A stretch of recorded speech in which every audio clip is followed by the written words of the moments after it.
Warm your hands by that fire, Kyle. You know, I don't have a fireplace at home, Steve, so it's really nice to be able to come over here, even if it is just the once a year they're willing to turn it on. Mm-hmm. And get that natural crackle. 100% real. Yeah. The nice hug of a flame. Yeah. It's very nice. Ooh. It's the Steve and Kyle Podcast 2020 year in review.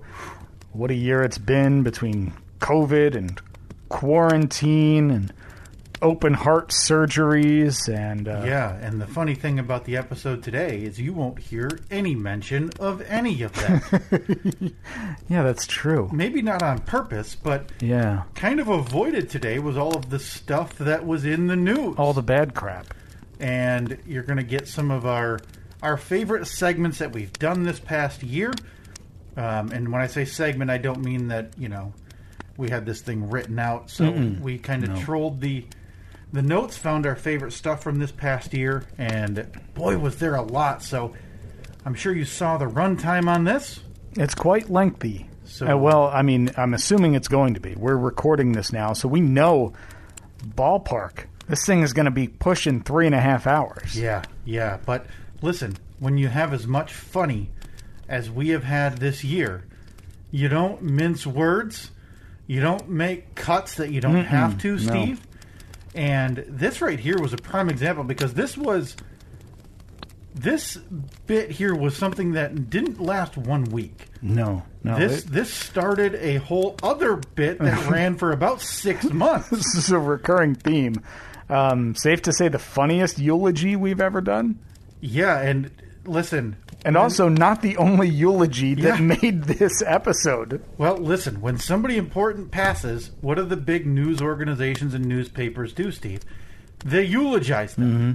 And that is what you and I did, and only the way we know how, with crooner Kenny Rogers. I don't know if I want to call it breaking news.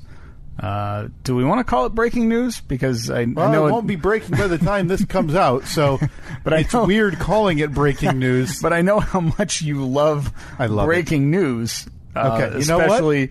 Especially delivering it on this podcast. I've already got the script.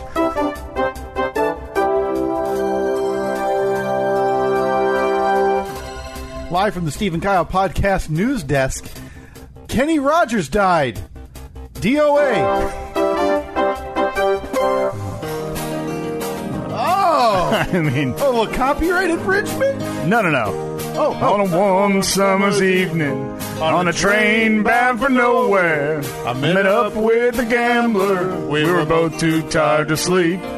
So we took turns staring out the window at the darkness till the boredom overtook us, and he began to speak.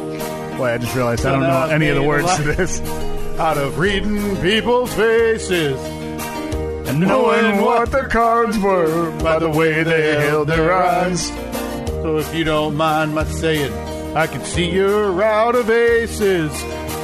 Well, taste of whiskey and I'll give you some advice. So I handed him my bottle and he drank down my last swallow. Then he bummed a cigarette and asked me for a light. Boy, that's real rude. And I got quiet. And his face lost all expression. But if you're gonna play the game, boy, you gotta learn to play it right. You gotta know when to hold 'em. Oh, everybody! Know when to fold 'em. Know when to walk away. Know when to run. You never count your money. When you're sitting at the table, there'll be time enough for counting when the dealing's done. Oh. Solo. Every gambler knows the secret to surviving. Well, maybe not. Knowing what keep. Every hand's a winner, and every hand's a loser. Best that you can hope for is to die in your sleep. Huh. Oh, Jesus. Well, just got awkward there. I mean, we love a good karaoke here on this podcast. That's But it got like oddly prophetic there at the end. there were a couple there. One that I preferred not to notice. Which one was that? What was the exact line that you had to point out and ruin the joy? Oh, not really sure what you're talking about. Yeah. Best that you can hope for is to die in your sleep. No, I mean that one hit you like a hammer. Oh yeah, every gambler knows, Steve, that the secret to surviving. Well, apparently he knew the secret to surviving 81 years. 81. 81 years on this earth. That's double my age. If I could live to 81, I think I'd be content. What about you? Ugh, anything after 50. Really? So you just kick the bucket. So you're on the downslide already. Oh yeah, I think in my 20s was the real downturn.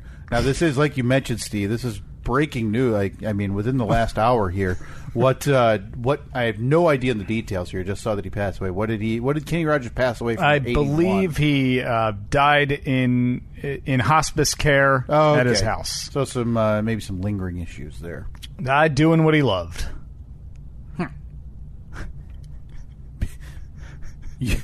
You mean being in hospice? Yeah. I mean, everyone does stuff for you. You don't have to like make your own grilled cheese.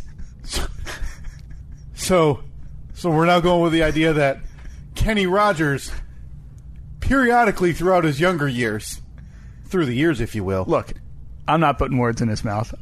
I'm not putting experiences in his life. I don't know. But your idea would be that some at points throughout his life, because he enjoyed it so much, and it's what he loved, he would simply go visit hospice care, or have hospice. Yeah, care hospice. come to Well, hospice them. comes to you. Well, yeah, if you're doing what you love, you don't want to go to do it. Have Right. someone come to you to do it. Yeah. Come on, man. Kenny Rogers, few loves, hospice care and singing. And chicken, of course. Do you have chicken? Is he a chicken guy? Kenny Rogers, isn't that a famous chicken place too? Are you thinking of KFC? No. Kenny Rogers, the roaster. Are you thinking of The Gambler? Were you just saying it? Kenny Rogers. Kenny Chicken. Rogers chicken, okay. All right. Yeah. What do we got? Yeah, it was a classic Seinfeld episode. Kenny Rogers Roasters. Wow, still kicking? Chain of chicken-based restaurants founded in 1991 by country musician Kenny Rogers. 156. He's doing all right. Well, Oh, geez. I mean, the restaurant's doing all right. Jesus. Because to put the last hammer on the top of the nail head, he's dead. Right? Is this the most insensitive Kenny Rogers tribute there's been? It's I'd be hard pressed to find one worse. I mean, we started off with, and again, totally unintentional in the introduction there, whereas we not joked about, but we were talking about Mount Eldfeld's explosion or volcanic eruption last week and how it killed one person. We talked about how we treat death probably a little too flippantly. A little bit. So that gets thrown in the intro, and then in these trying times, I feel like I need a palate cleanser. So, what you been up to? Boy, our transitions are as smooth as the buttermilk biscuits at Kenny Rogers Roasters. 156 locations. That's right. Nationwide. Now, They are doing just fine. Steve, and as we said, as this podcast likes to do, we like to reuse stuff. Yeah. And sure enough, the air quotes demise of Kenny Rogers led to the Kenny Rogers Factoid of the Week, which lasted for 3-4 months before that met its timely demise as well. Yeah, I mean, some would say Kenny Rogers is still gone. And they're liars. Some would say. You know, another running thread throughout this podcast history, Steve, is your dalliances with Facebook Marketplace. I mean, look, I've called you the maestro. I've called you a savant. I am so good at it. I think my piece de resistance was when I managed to convince a woman that if she wanted my concrete bird bath base, then she had to take the 8x4 sheet of rotten plywood with rusty nails sticking out of it. Yeah. That was the only way she would get it. And she fell for it. And then she said that she was going to build a fence, a dog, like a dog pen or a dog fence with said wood. But I was happy. I was so happy earlier this year. This was back in the spring when you decided to join me in my quest, which is now your quest, to make nearly every transaction of your life on Facebook Marketplace. I have gotten a touch into my own bit of Facebook Marketplace. Really? Selling. You're just bringing this up now? Well, because... Is this new during quarantine? Have you decided to take on new hobbies? Well, no, it wasn't a lot of stuff. What I had at the house, I had an extra weed whacker. Okay. Which I didn't like. I didn't use it. It was one of those long, like one of the ones with the long handle on it. I didn't like it. It was an extra one. I didn't use it. Didn't need it. All right. I also had a spare lawnmower. It was the first lawnmower I had when I moved out. I got it from my dad. I got 2 lawnmowers and an extra weed whacker. This was a push lawnmower, Steve, from the 90s that wasn't, self-propelled, none of that. Mm-hmm. And the old-fashioned. Very old-fashioned. You got to put in the old work when you're cutting the grass. You're darn right. Put in the old work, rub the grease on elbows. Is that how it goes? Bang on a drum all day. Yeah, you rub the elbow grease onto the drum, all that stuff.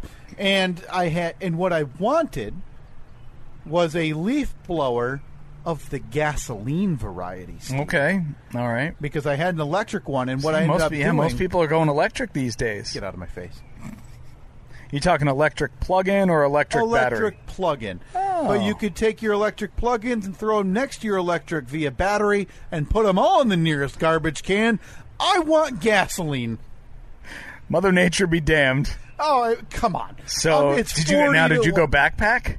Steve, I'm not sitting here going to leaf blow businesses. Boy, I'm leaf blowing. I want to go backpack. It's a standard length driveway. By the time I get my Ghostbusters pack on and I'm walking out there to blow the ghosts away in my driveway, the weather's changed. Oh, I don't need a half an hour. I'm going to go backpack, I think. So what I decided to do, Steve, and I want to preface this by saying, I'm not struggling to the point where it's like I couldn't afford the new leaf blower if I didn't want it. But you've talked in weeks past about how the coronavirus has been very profitable for you. People are dying. Kyle's counting his money. Remember that, folks. Remember that. New car, new leaf blower, refinancing the home, lowering the payment. I like how you throw leaf blower in there. Bought a private jet. Bought this here new tape measure. Things are good. Things are good. I was like, I'm going to get rid of my extra stuff, and I'll just use that to dump into the new leaf blower, right? Mm-hmm. So, I dumped off my weed whacker for $25. I got rid of my lawnmower for $20 and got rid of the leaf blower for $20. But anyway, it ended up being like $70, $75. Look at you. Just in garbage that I didn't need anymore. And I was able to get... Oh, man. I was like a kid on Christmas morning this week, Steve. The old UPS man came through on Tuesday or Wednesday or whatever day it was and dropped off that 15-pound box. Dumped some gas. I was just blowing the air just to see if it worked. Just saying, screw you, Mother Nature. Now, I also had an encounter this week with another Facebook Marketplace purchase. Mm-hmm. But this one... Now, are you doing face-to-face, or are you saying Venmo me, give me cash? What are you doing? Venmo was not an option here, Steve, and you'll understand why in a moment. My wife did the Facebook Marketplace shopping, and I was then tasked with the idea of picking up and delivering said purchase. So when she sent me a screenshot of the posting, and I said, yeah, that looks great, I didn't read it. I looked at the picture, whatever, and it said make an offer, which I thought was odd, but who am I to judge? So like a day later, she's like, "Hey, I offered him $10," and I ended up saying, "Sure." Okay. What I had to pick up, I needed a truck for, which I don't have. I needed a back end that would be able to tie down For $10. for $10, Steve. Oh boy, this sounds like a good deal. So I get my one of my best friends. He lives two houses down from me, and he has a truck. Strap his truck on. He drives me out, Steve, to a burgeoning town nearby that you're all too familiar with. Well, you're familiar with the area. You blink and you'll miss it. Borculo. Borculo, yes. It just sounds like a small town. Yeah, it does. It sounds like the town that is advertising on its only sign outside the liquor store that they now accept credit cards. Yeah, I drove through. I guess I'll call it downtown Borculo. Man, you saw the ice cream shop and the gas station? Well, there's a place that inexplicably is called Stromboli's Borculo Express. Oh, right. So, yeah, adjoining to the liquor store in Borculo. And Toby, leave it, buddy. Oh, man. Thought he was eating a bird there for a minute. He's caught a bunch of creatures in the last couple of weeks. There's a lot more open area for him now. There are line of sight's all opened up. Considerably less squirrels in the yard now because they've gotten the memo that this is not the house to trifle with. Not a yard to get caught running around in. So on Tuesday afternoon, Steve, my buddy, and I get in the truck and we head out to Borculo, big downtown, and pull into the house. Did you say, now, I'll meet you at the traffic light and no further directions were needed? Well, let me describe to you how this went down, because, again, my wife did the communications, and to give you a semblance of how this went down. What's Borculo's high school mascot? It's like the... Oh, it's got to be the Beavers. Borculo Beavers? The Borculo Beavers. There's no question. And do you think that, like, at the football games on Friday night, when they're doing a chant, they go, Bork, Bork, Bork, Bork. And they don't have him. It's an actual beaver. Like, it's not a person in a beaver suit. They just go down to the river and climb into a dam. Capture the largest beaver they can find. Right. And that is said Borculo Beaver's mascot. Naturally. So my wife did all the communications for this, Steve. And to describe to you how it went down was there was no... Toby. Text communication related to this. Okay. It's all done over the phone. Oh, phone call. Okay. I'm starting to see why Venmo was not an option. So, during these phone communications, my wife received hell of a lot of information about the man selling what I'm going to buy. Okay. And we pulled into the house of an 83-year-old man named Joe. Okay. Is this Rex's cousin, maybe? It may be Rex's cousin, but let me tell you a little bit about Joe's life. Joe lives alone, Steve. Jesus, Toby. He is, He's got like a twist, not a twist tie, but like a plastic tie down. He is orbiting this yard so fast. Oh, he lost it. There it is.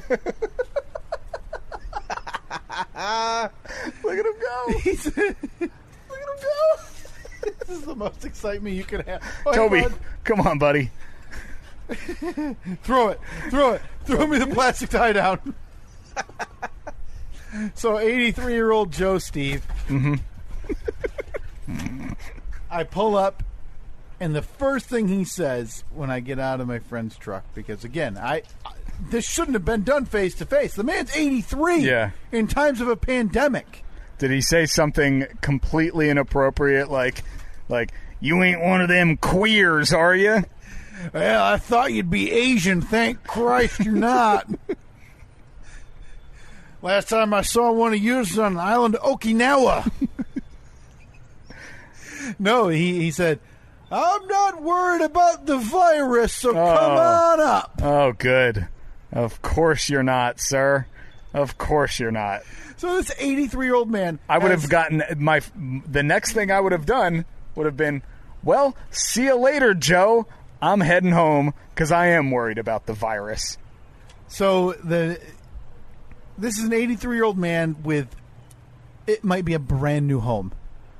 It's like, I don't know why an 83-year-old man is taking on a mortgage. Okay. And it's like, but whatever. But I mean, you don't know. Maybe he's got a lot of money and he Maybe. paid cash, and he's got a pole barn that's bigger than my house. Oh, And I'm like, okay, starting to come around. I like Joe now. It's probably in there, but no, he says pull the truck around to the other side to this ramshackle shed that's about to fall over.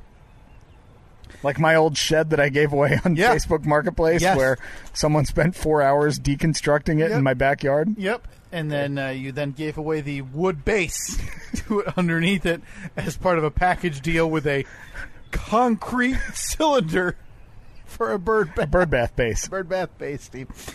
And so we pull the truck around, and he opens the door to the shed, and I'll be darned.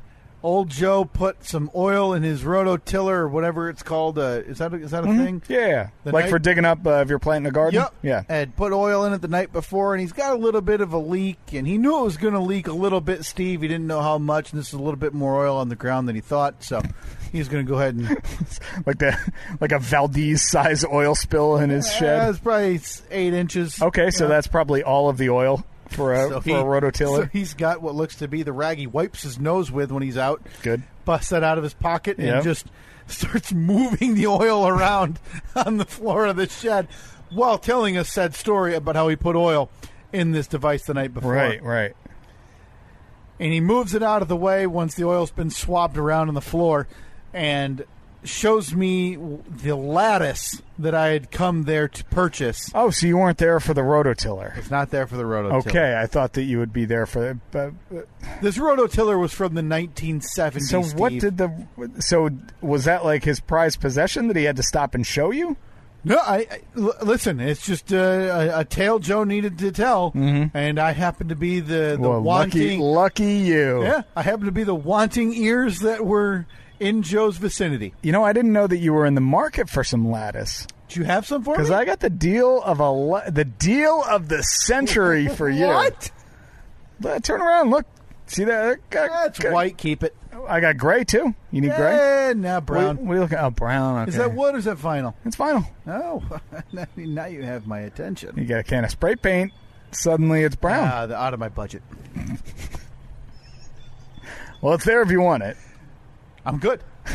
As I'm telling you, I drove to Borculo to pick up the lattice. So this is, I'm doing the math quickly in my head, Steve. 3 times the amount of lattice I'll need for this very small project I'm doing. Okay. And all I need is the lattice. Yeah. I'm going to cut it with a circular saw just to the angle I need. It's going to be on a bit of a hill. It's going to be fine. It's easy. We start bringing it outside, and Joe will not accept the answer that me and my friend, both in our 30s, young burly men, will handle the lattice hauling. Oh, okay. So he's a tough old coot. Joe's got it. So as we grab, 1 or 2 of the pieces, we bring it. We're going back because there's a few other cut pieces that were kind of part of the package, right? And Joe's planting potatoes.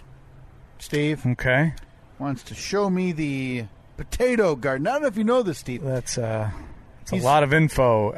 I'm assuming that this all, in the end, a nice little bow is put on it because it all relates back to the lattice. Sure. I don't know if you know this, Steve, but potatoes are a resilient plant because he's a little worried about the weather. It's going to be a few nights of temperatures dropping. Sure. Yeah, you don't want them to freeze, lose your whole crop. How many acres of potatoes does he have? I guess it's it looked like about a 10 by 20 spot of potato. Okay. That's a lot of potatoes. A lot of potatoes. Apparently, Joe just eats them raw. just chomps down a potato. Just bite it like an apple. Raw, uncooked, boiled, washed, scrubbed, doesn't matter to old Joe. He's biting into that thing. No. Health be damned. And so he tells us about the potatoes and how they're resilient and how it can withstand a few freezes as long as it's not a really hard freeze, Steve. Yeah, you're probably okay. If it dips down to 30 one night, those potatoes would be okay. Well, Steve, let me tell you, come over here. Let me show you what I was going to do with the lattice. So now he's going to show you what he is now not doing with the lattice, which is the reason you're buying it. Yep. So we walked about 30 feet into his backyard. so he could show me his deck that he was going to put the lattice around, and decided not to. And as he decided to put the lattice in his shed, his daughters told him, "You need to get rid of this crap." I'm assuming the daughters are planning for the... For those listening, that was the old knife to the throat movement. So now I don't want to put words in your mouth, but what you just made it sound like is that his daughters are planning to murder him. Listen. Brand new house. Oh, so you think that they're looking at they're playing the long game here. They're thinking once old Joe the dad is out of here. Listen, let me euphemize. Once Joe walks out back and finds the old 5-gallon, the empty bucket, and he punts that thing into his potato field, I don't know that there's going to be more tears shed among the daughters. Oh, boy. Okay. You're reading it. Man, you really spent a lot of time with this guy. Because Too much time! Steve. Because picking up a couple pieces of lattice should have been a... 60 seconds. Back into the driveway. Is that the lattice? Put it in the truck. Here's your $10, Joe. Yep. Take care. Now, what I had... Now, listen. Everybody who's listened to this podcast and knows me knows I'm not, DIY or real hands-on. Well, I mean, you're Dick Kyle. Nope. Dick Nope. Kyle. Nope, not the name. Nobody said that. Nobody. I mean, nobody has ever said that. Dick Kyle. Knows that I'm not good with... I wasn't a Boy Scout, right? I wasn't out there building birdhouses to get a badge. And sure. You know what? You're all losers if you were, by the way. Top to bottom. Bold statement. To hell with all you. You're all weird. Even bolder.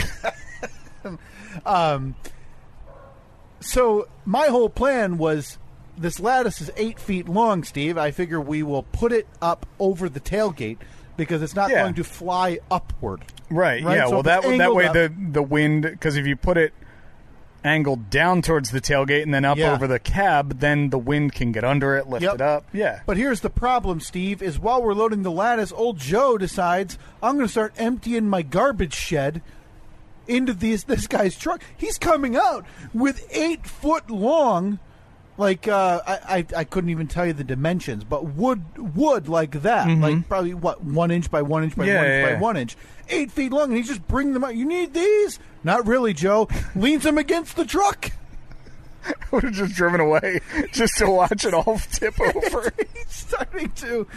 He's going in, and again, I just want the lattice. Right. He's coming out That's with... all you're there for. Apparently, there's stuff for lattice on tops and bottoms with, like, you can put in grooves or, like...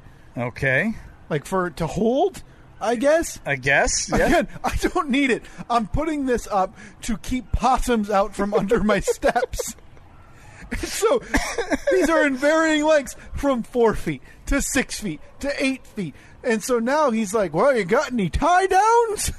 So we're tying down wood in the back of this truck, and he's watching me. I don't know knots. Yeah. I don't even know what am I tying this to? Yeah, is Joe teaching you how to do like a mid... use a midshipman's knot. Yeah, so he's sitting there, elbows on the tailgate, which I'm sure is the way Joe's going to be in his coffin. It's like arms on a tailgate. And he's telling me, now swoop it back through there and then give it a slip knot. Nah, go around the bunny ears. Listen, Joe, I wasn't around the time that you were making nooses in the 30s and 40s. Oh, so Joe is now a murderer. I'm just saying Joe was around the time of Jim Crow. Okay. That's all I'm saying. Joe seemed to have a handle on the slip knot. Okay.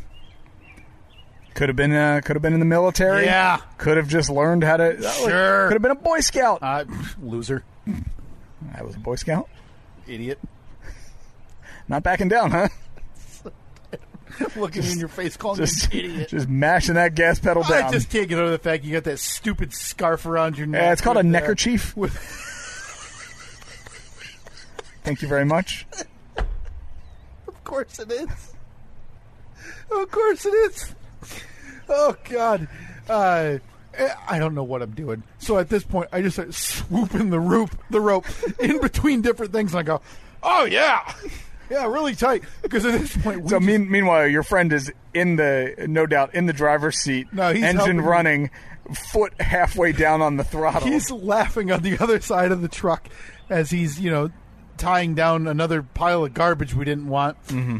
So at this point, I say, "That's good." Slip him $10. Joe, get in the truck, and we tear out of there. We tear out of there at like 30 miles an hour, and we go, find the nearest parking lot. We're going to do this the way we want to do it. We just needed to get away from Joe. Oh, man, I kind of feel bad for Joe. I don't. Well, I mean... Family obviously hates him. As you heard. And daughter's waiting for the house. Sure. And you figured all this out. So, from start to finish, how long do you think you were there? 14 minutes. Yeah. Yeah, so Joe was... that should have been, again, 2 minutes 2 minutes tops. Yeah, so, I mean, this was a shipment, a quote-unquote, Steve, deal of the century, if you will. That's a good deal. That I got home and honestly took half of the stuff out of my friend's tailgate, or out of his truck bed, and threw it into my trash can.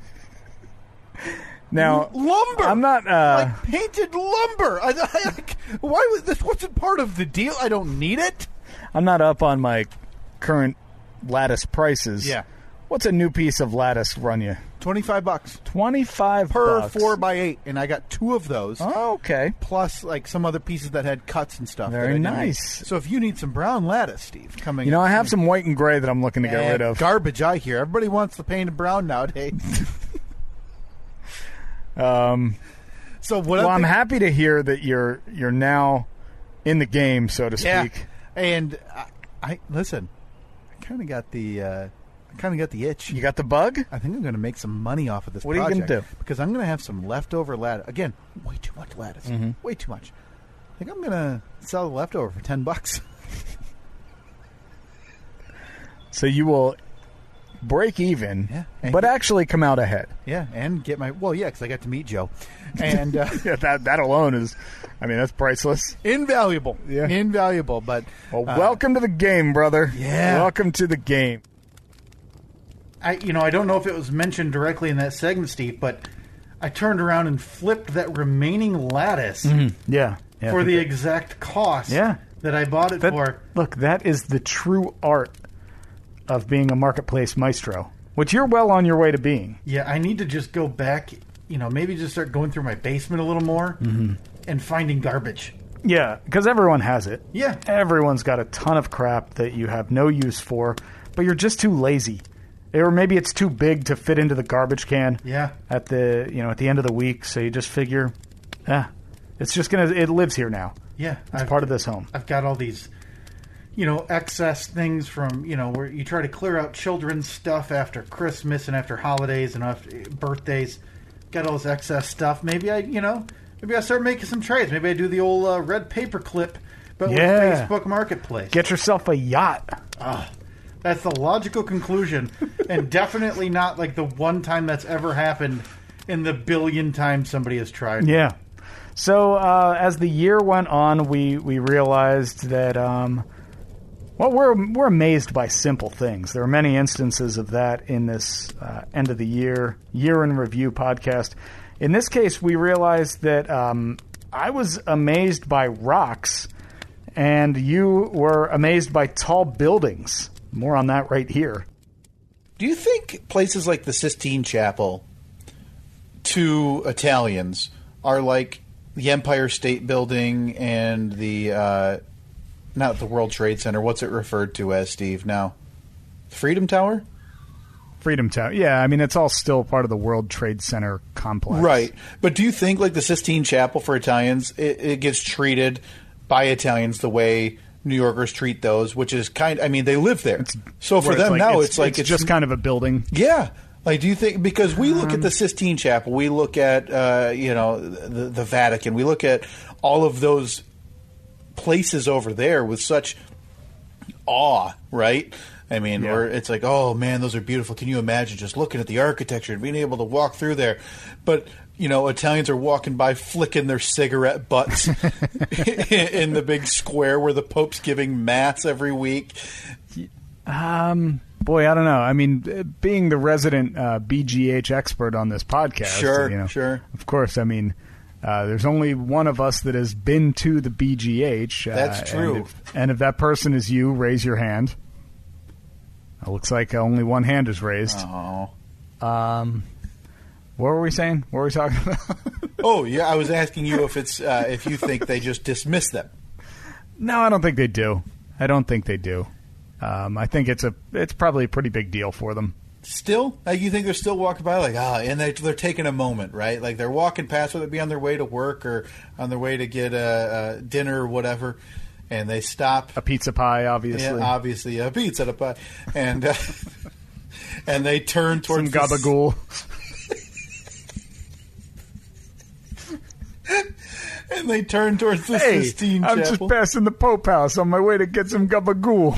Hey, the big man lives on top there at the Pope House, and he walks over to the BGH once a week. Hey, oh! Oh, what are you going to do? I have no idea why every local Italian is now a mobster in a 1990s United States mafia movie. But they absolutely are. Because, I don't know, I feel like that just becomes... and again, obviously I haven't lived there, Steve. Now, you worked there. But did you still find yourself going to New York City for the time you worked there and, like, being kind of awestruck by the buildings, the landmark buildings on your way in? Not really. Really? It was, it was part of the day. It was part of my routine. So for a while there, Steve, you became the native New Yorker you see on the TV shows where it's like you're just bothered by everything. Like everybody's in your way. You need to move faster than everybody. You're always on the phone, closing a deal. And you're just and you can't be bothered to look up as you stroll past the Empire State Building on the way to your food cart. No, that's how it was easy to tell who was a tourist and who wasn't. Right. The people that are, wow, look at the building. I bet you could go all the way to the top of that and see the moon. I mean, I don't know why people who are enamored by literally the biggest skyscrapers on the earth and the biggest city on the earth get that type of treatment from you. That's right, because you would kind of fall into that category, wouldn't you? Well, there's no question. I haven't lived there. So, yeah, if I went to New York, I wouldn't just stare walking at the sidewalk to try to look cool. It is really funny, though, that's our reaction. Like, and the only reason that people react that way is because something is tall.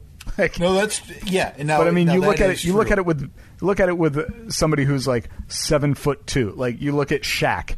Shaq walks in, and all everybody can do is be like, "Wow, he's so tall." Right. Like, what is our obsession with tall things or big things? No, that's so stupid. I mean, it's obvious it has something to do with the idea that it's just. Well, it's really stupid, and anyone who's enamored by that stupidity is even stupider than the stupidity that they're enamored by. Wow, folks. You heard it here. If you happen to enjoy the sights and sounds of the skyscrapers of whether it be Chicago, New York City... Oh, you're stupid. Any other large town... Dumb. You're stupid, and you're dumb.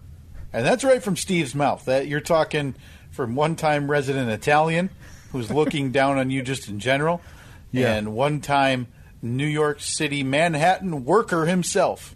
Oh, yeah. Savvy man I was. Now, if we had the capability at this juncture to get Brother Mike on, I would like to ask him the same question because he is in New York City often enough or occasionally for work, and I would be curious to get his take on it to see if he is as jaded about, quote, tall stuff as you are, Steve.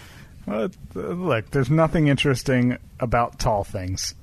Nothing. So your vacation destination, but here again, how many years ago was it that you and was it 2 years ago? Yeah, because it was obviously before Evelyn's birth that you and Annette you were in Denver, right? Yes. Now, were you sitting there, looking out? You went and saw a concert at Red Rocks. Yeah. Which is literally just rocks. And if I recall, there's a picture, you may even send it to me or it was on your social media, like a panoramic, I believe, of these rocks. Well, it's a theater carved into rock, or carved out of rock. Look, I'm not sitting here saying that it's the greatest thing in the world, but I'm also not enamored by it simply because it's big. But you're enamored of it because it's rocks that have been there. Well, at least that's like a natural thing. It's a natural phenomenon. But you look at a building, why are you so amazed by something that we built? All right, it's not like this was a natural formation and out of the sky fell a building and it just stood there. Like, we built it. Obviously not us, but, like mankind, humans built something. We're able to do that. All right. So is Steve being amazed by rocks the same as being amazed by skyscrapers? That'll be on the poll as well. The same as Kyle being amazed by skyscrapers. I did not put myself in there. Now, granted, do I look up when I'm in New York City? Yes. Now, if you want to classify that as, quote, being amazed. Oh, I do. Certainly. I do. Now, you can look, if you're gonna classify me taking a picture of a place I was as being amazed, then yes, I'm going to classify you looking up as being amazed. All right. Well, you know That's what only I'm gonna fair. Do? I'm going to get a net on the horn here when we're done with this, and I'm going to ask, when you guys were in Denver, did Steve stop awestruck multiple times at the sights of different large rocks? Yeah, I just stood there like, look how tall that rock goes in that. Can you believe it?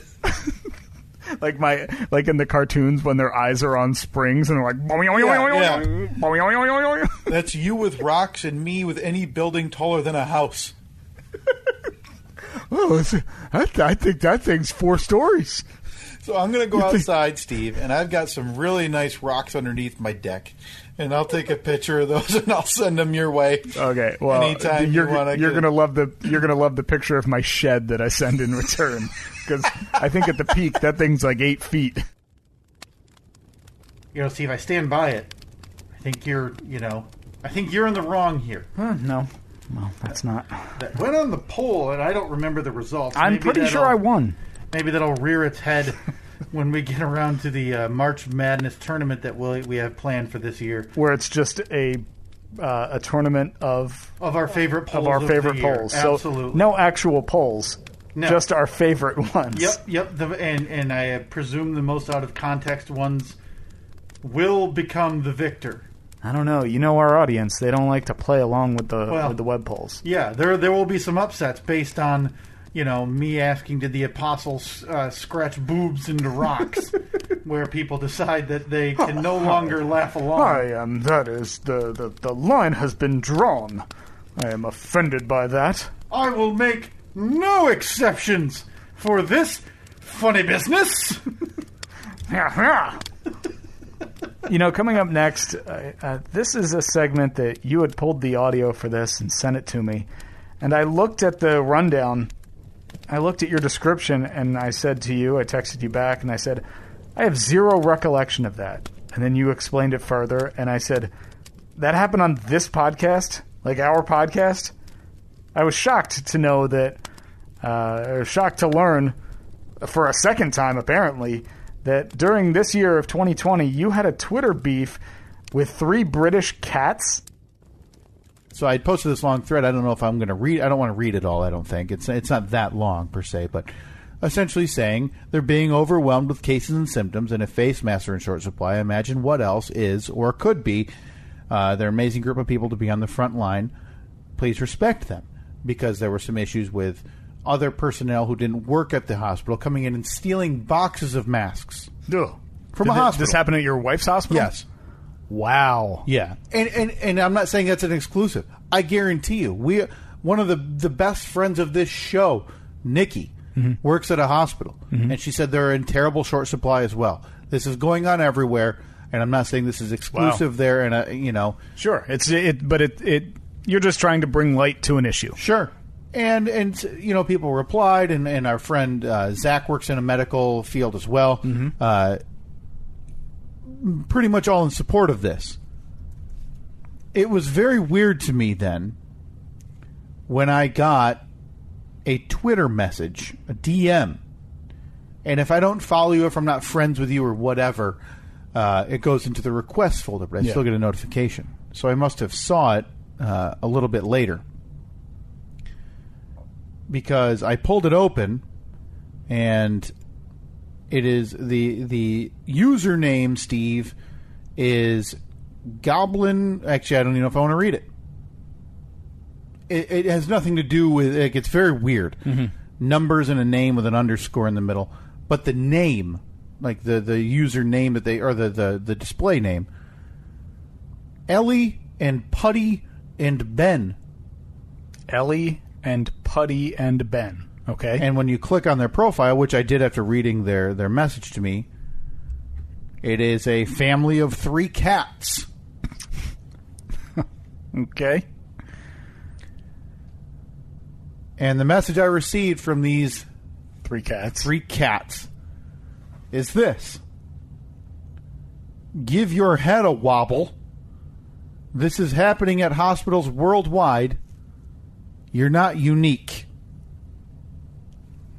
That's very rude of those 3 cats. And it's not even too...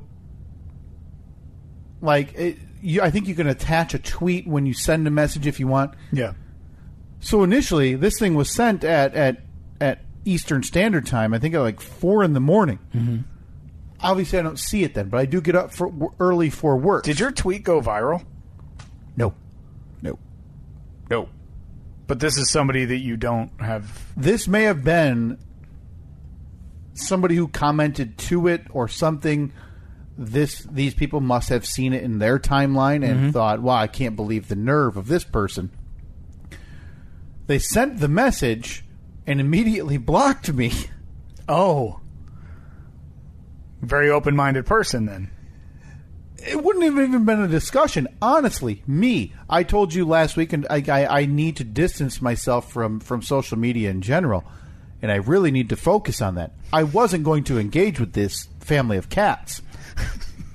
I mean, you'd be silly to. Which, out of context, sure might seem weird.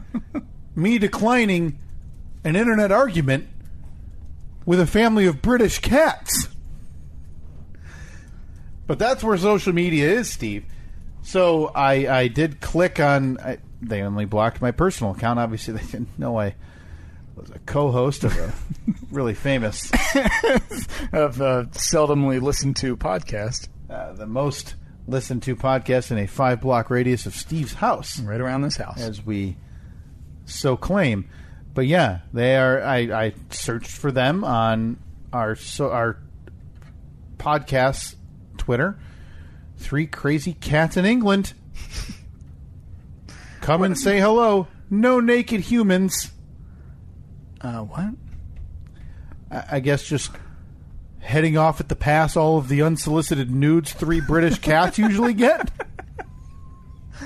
So please, do not send D-pics or any other unsolicited nude pics. Yeah. To these 3 British cats. But is that how I come off when I get into Twitter arguments or social media arguments with people? Yeah.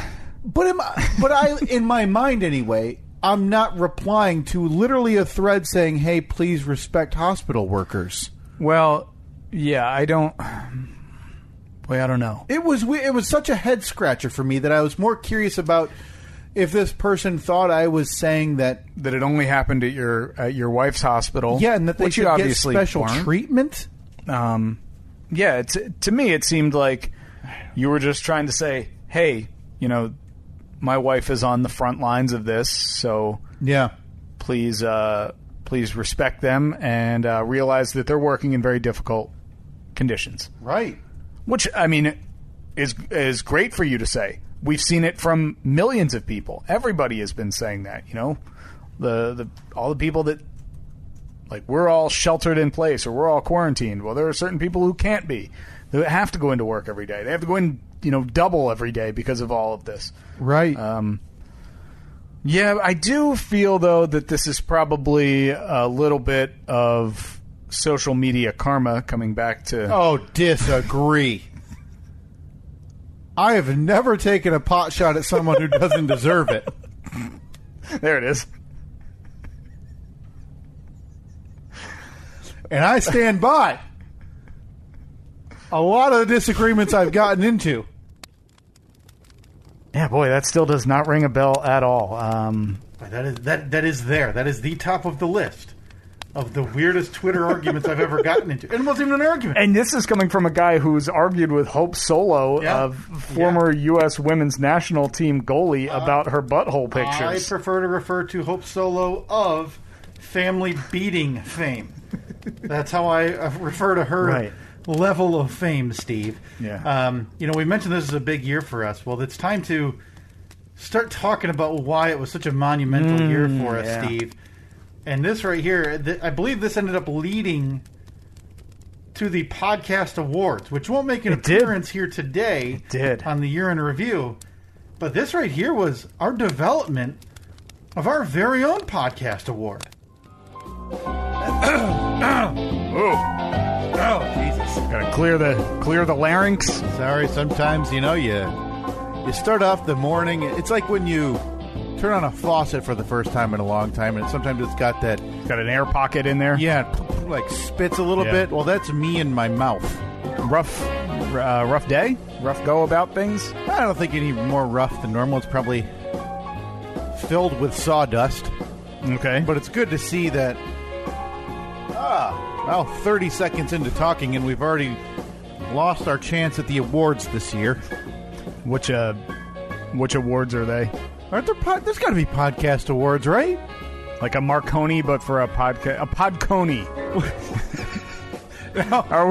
Are we up for any Podconis? Now, for people who don't know, the Marconi is what radio shows on a national level Yeah, that's receive, like the right? legendary excellence in broadcasting awards.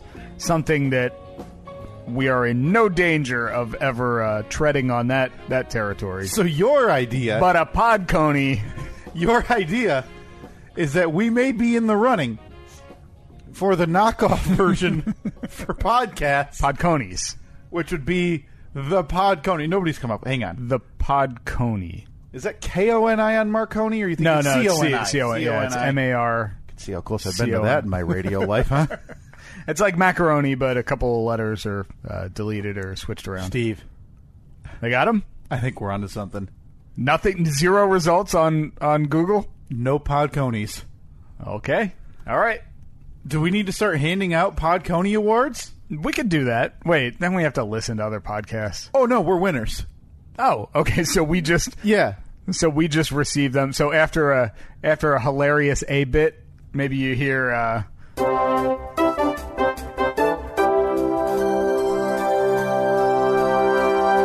live from the Steve and Kyle Podcast broadcast headquarters, we won another Podconi for this bit. All right. How about that? That's easy enough. Huh? But I think we need to have different categories. Like, you don't just win an Oscar. You win an Oscar for best blah, blah, blah, Sure. best supporting actor. Absolutely. And you can take production design to the bank. Yeah. We got that? You think that's handled? I mean, we have this fancy soundboard here. No question. You can We take... have I have this computer that has a lot of blue waveforms and spikes on it. Like, that's got to be good for a production award or something. If we had to pick, though, Steve, from, let's say, the last calendar year, you know what? I don't know if there was anything good enough. So let's say in our lifetime of this podcast, if we had to submit one bit for an award, for whatever it may be, funniest, best, Okay. what would you consider nominating? Does anything stick out to you in particular that we've done? Maybe something from that's probably, I mean, if we're talking about sending it in for an award, it's probably made an appearance on a year in review program. No. Huh. Yeah, no, not even one. So when I tell you that Steve and Kyle deep dived the overhead garage door opener, or here's what I would nominate: a 2-part series, the original and the sequel, of searching for Steve's hot girl neighbors who called him underwear wrestling. All right, I could do that. I remember laughing a lot at Corn Man and Scare Corn back in the fall. And Scare-Corn. I would consider also Seasonal Sammy. Seasonal Sammy's got to be up there. But I would also consider another 2-part series. Part 1 being the surfer. Oh, he smashed into a pier and died. And part 2 being the saga of Steve's former boss, Jack. Oh, boy. Oh, but that was like a 3-part series. That was, yeah. I mean, hopefully the folks that review audio for the Podconies have a little bit of time to kill. Listen, that's going to take a while when you include the setup, all the background, the climax, and then the untimely passing. Was it untimely? I think so. Yeah, he was in the 60s, right? 60s? Yeah, so probably 60s. A little untimely, right? Yeah. Maybe 70s. 70s at the most. We searched for a long time. Nobody came out of the woodwork to be our show plaquist when we were trying to get a plaque made for the childhood home of C.G. Johnson in Hartford City, Indiana. The inventor of the overhead garage door opener. Obviously. A plaque has never appeared. So we're on to the next best thing, Steve, and we now need to find a trophyist. A trophist. A trophist. Come on. You sound like an amateur. I mean, you're not going to win a Podcony talking like that. Yeah. We need a trophist who can make us some Podconies. And now I think the Podcony should look like... Well, because I think a Marconi is... I think it's like the old phonograph-looking thing. Okay, well, we're bringing this thing into the 21st century. Okay, hang on. Well, I have something that couldn't have been further off. It is looks like a miniature version of the Washington Monument for whatever reason. Yeah, that's a little pompous, right? Yeah. Here's what I think. My idea of the Podcony. It's just like a brass pile of poop. No, because we need to show that it's different than radio. So I think it still needs to be that crappy fake gold. But then... Like, I want spray painted. Yeah, But spray painted poorly, so you can see the overspray. You can see the drips from where you held the can in the same spot a little too long. Yeah, I want it that if you hold the award too long with sweaty fingers, you pull it back and, like, the color's different now on the Podcony. Yeah. But here's what I'm thinking. Everybody in radio uses, and I use them right now just because it's what I have, over the ear headphones. Yeah. Like big studio style, whatever. But typically I would say the norm in podcasting is earbuds. What I'm wearing. And I've only recently in the last year started wearing these. You used to be overhead ear man yourself. I did. I wore the over the ear ones because I didn't need them at work. Because I used to be in a separate booth at work. There was no need for headphones in there. I just didn't need them. And so I always had them here at the house. But then once things shifted around a bit, I now need them at work, so I don't have them here. But actually last week I have a pair of headphones upstairs, like an over-the-ear pair that is wireless, like the Bluetooth ones. But it also came with the plug. And I thought, maybe I should actually use them. I just never did for whatever reason. I can go up and get them right now if you want. It's your personal preference.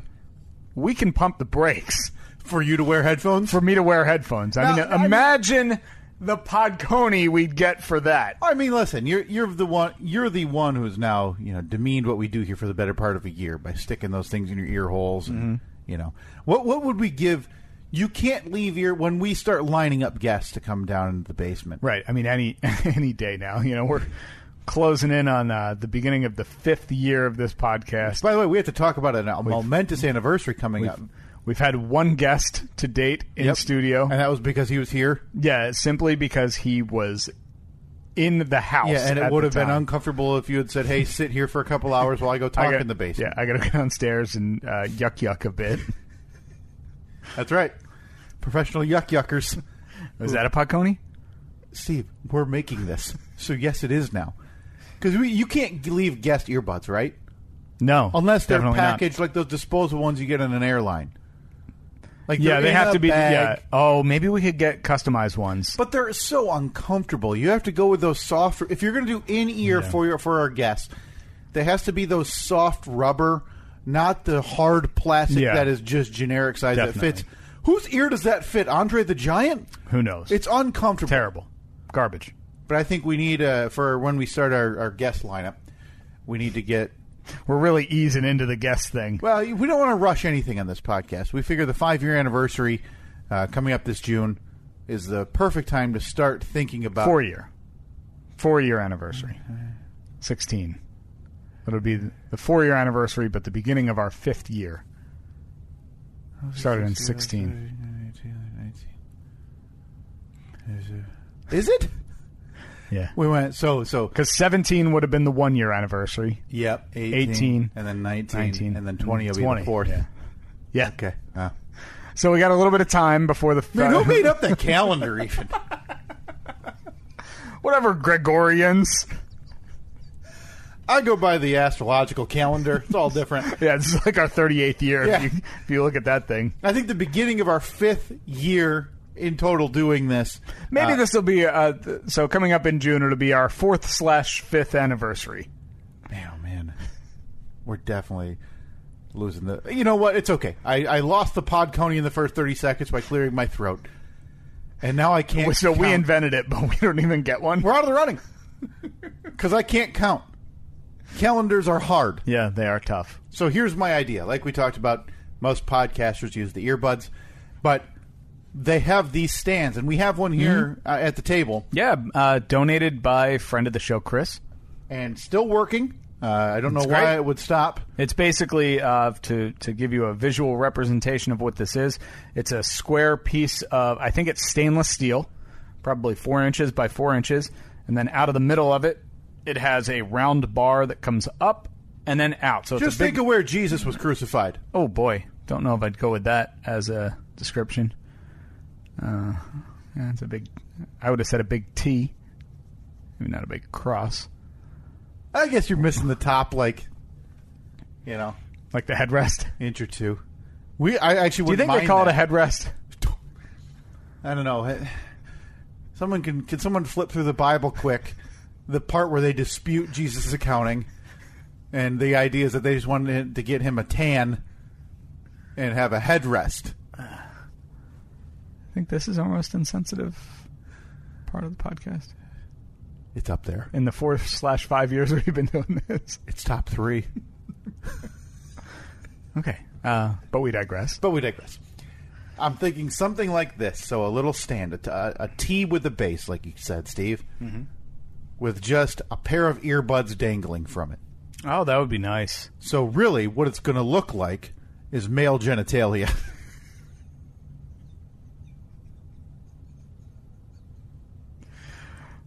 Well, I think that's perfect. I honest to God, had this idea fully thinking it was good. And then I just looked at the T, thought of the image. Let's actually, here. Yeah, because this is You going to have to set go this on the up. poll now. You set this up in a way that you see fit. I'll just sit over here. You'll have to let me know if I'm talking too loudly because I don't have headphones on, so I'm How going do to... people do this without headphones? See, and it's obviously this is too long. I'm going to have to bring up the space. Go ahead, there. just cut them. Yep. Yeah, that's it's male genitals. Wait, no, you can adjust the... look, this little thing here. Yeah. Oh, no, it goes... Oh, no. I brought it that up. on. Do it like that. There we go. Well, okay. In hindsight, it seems like this idea was dumb. I mean, just over the middle there, some would say. just like that. No, I think it's perfect. Obviously, I didn't. It's everything the Podconies represents. Okay. Rebooting the Podconi design.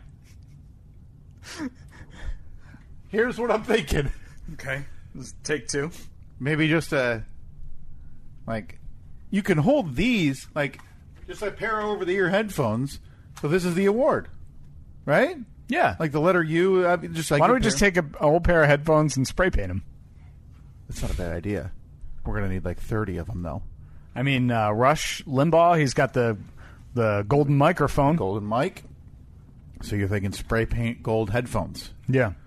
So here's what we need from a trophist And a plaquist. or people with loose or spare over-the-ear headphones. We need you to send them our way. I think we could probably source a pair of headphones. No, we need a lot, though. Like I said, there's a lot of categories. That's true. Yeah, we have to nail them all to our wall. If we win. If we win. Fingers crossed. We could build a trophy cabinet. Searching for, like, podcast awards. Mm-hmm. We We need to figure out a way to infiltrate this. There's the iHeartRadio Podcast Awards. Not interested. That's only going to go to their iHeart personalities. We wouldn't even be considered. It's also way too big. And it's also coming from a company who does not value individuals in any way. No, it's similar to, Sports Illustrated earlier or late last year was bought by a company called Maven. Mm-hmm. And they're much less journalism, much more about, photo galleries getting 30 clicks. Sure. They laid off, I think it was like 60% of the staff at Sports Illustrated, obviously a distinguished sports magazine. Yeah, man, they created the shoe phone back in the day. Could that be a Podconi? The shoe phone? Something similar to that? Like, okay, but instead of phone, we should have a microphone. So what can transform into a microphone? Oh, boy. Like the shoe microphone? Would that be weird? No, I mean, it'd just be like a hollowed-out shoe, and you'd turn it upside down, and you'd pull a microphone out. I mean, it'd be uncomfortable as hell to wear. Wouldn't be the most comfortable. I mean, unless you really need arch support. And yeah. But we may have to come back to that. But anyway, Sports Illustrated. Put that in the old think tank. Yeah, we do. Yeah, because right now we're struggling with ideas. But that's why we're looking to hire a trophist. Mm-hmm. But Sports Illustrated was bought by this large company. But then over the Super Bowl week, held this massive party for their staff with like Flo Rida and DJs and some big shindig, but they couldn't afford the salaries. Yeah. That's similar to iHeart. Yeah. So we're not interested, Steve. Not interested in joining that. And, don't forget it. You're talking, or you're listening right now to two finalists in the comedy category in the 2019 Podcast Awards. Yuck. And we don't have the trophy to prove it because the price point was simply outrageous. How much was it again? Like $75? No, it was like $250. Really? Just for a participant trophy? Yeah, because this is the same company that supposedly makes, like, their claim to fame is the Country Music Award Bullet Award. Oh. Something. Who cares? I'm not ordering it from them because they make other awards. Yeah. I'm ordering it because it's an award. Yeah, and Zach, our dear friend Zach Ruddick, if you're still listening, I know you messaged us earlier this summer. You had a replica Podconi for us. We will pay you to get that to us. Tell us if you're willing to ship it, because that would be a very nice bookend 11 months later. Hell, Zach doesn't live that far away. We can make a day trip out of it. We'll drive there and pick it up. Can we stop in Hartford City, Indiana on the way? Ooh, I don't know. I'm not really sure if that's on the way or not. But moving along, and this segment here, it's just another example of us discussing things that, look, I know it's hard to believe we're not experts on everything or anything. Like tides. It's too sterile in here. So maybe, do we still have time? Do you want me to pull up something? I could pull up something, though. Maybe like a destination we haven't been to. Oh, yeah. So maybe I'm thinking like the ocean front or lakeside, beachfront. Okay, no problem. Can you give me something like that? Give me a second. Now, I don't need... oh, wait. Oh, look at that.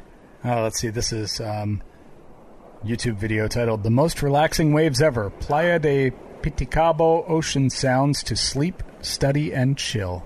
Now, at any point... Hey, let this breathe. Oh, boy. What's that? Is that a chomp in the distance? No.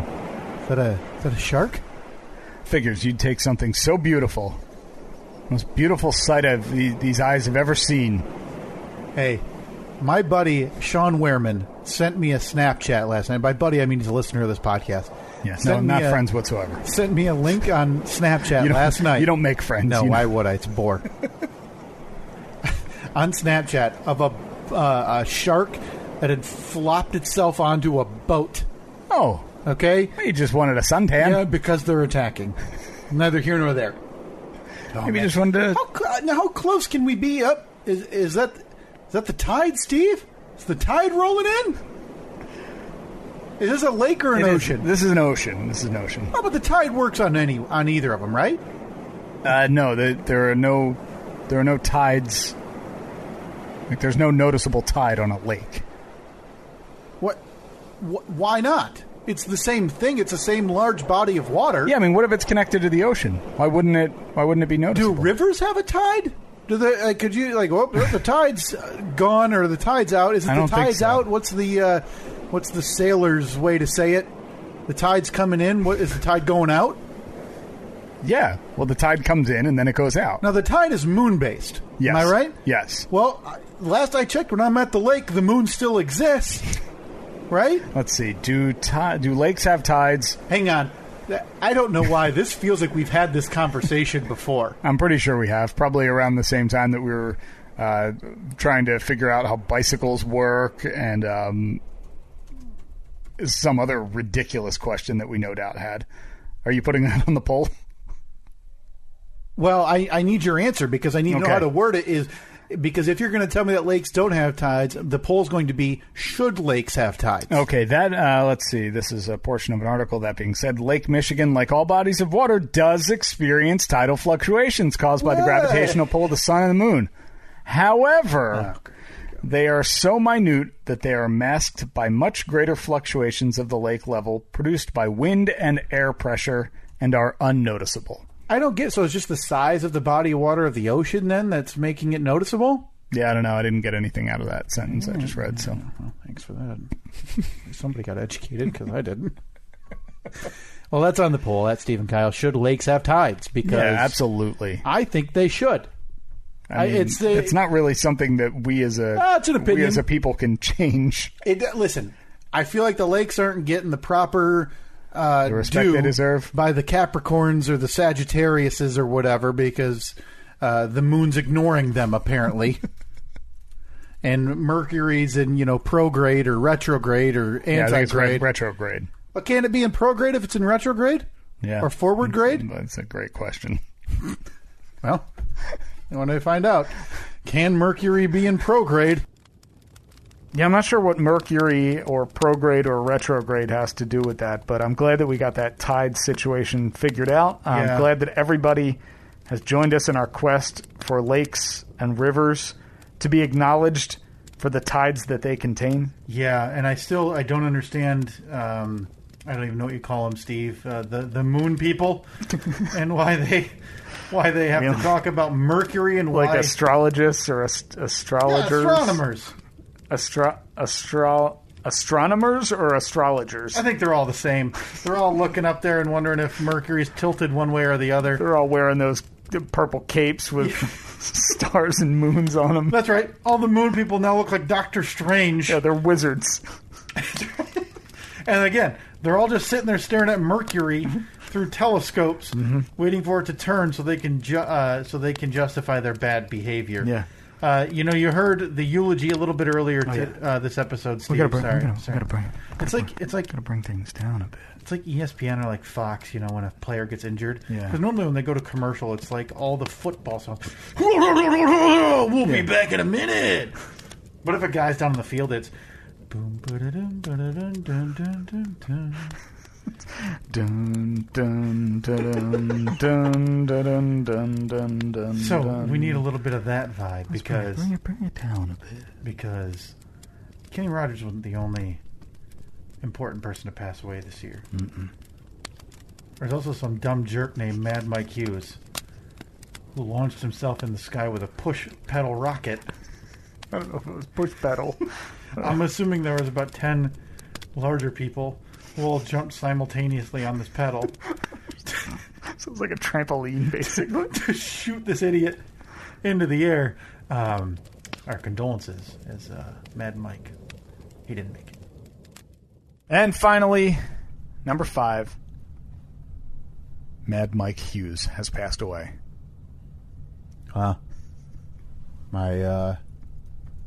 That's terrible news, and my apologies to, or my condolences go out to the Hugheses. Yep. Apologies to the Hugheses. Condolences. Now, you may know who I'm talking about once I describe him. Okay. He's a kind of like the voice of the Flat Earther movement. Oh, God. And he's the guy that like Would he fall off? He builds his own rockets so he can shoot himself into the sky so he can actually see the curvature of the Earth. You've never... Okay. Yeah. I guess not. I mean, I knew that was a thing. People saying that, well, Yeah. I can't see the curve, so it's not curved.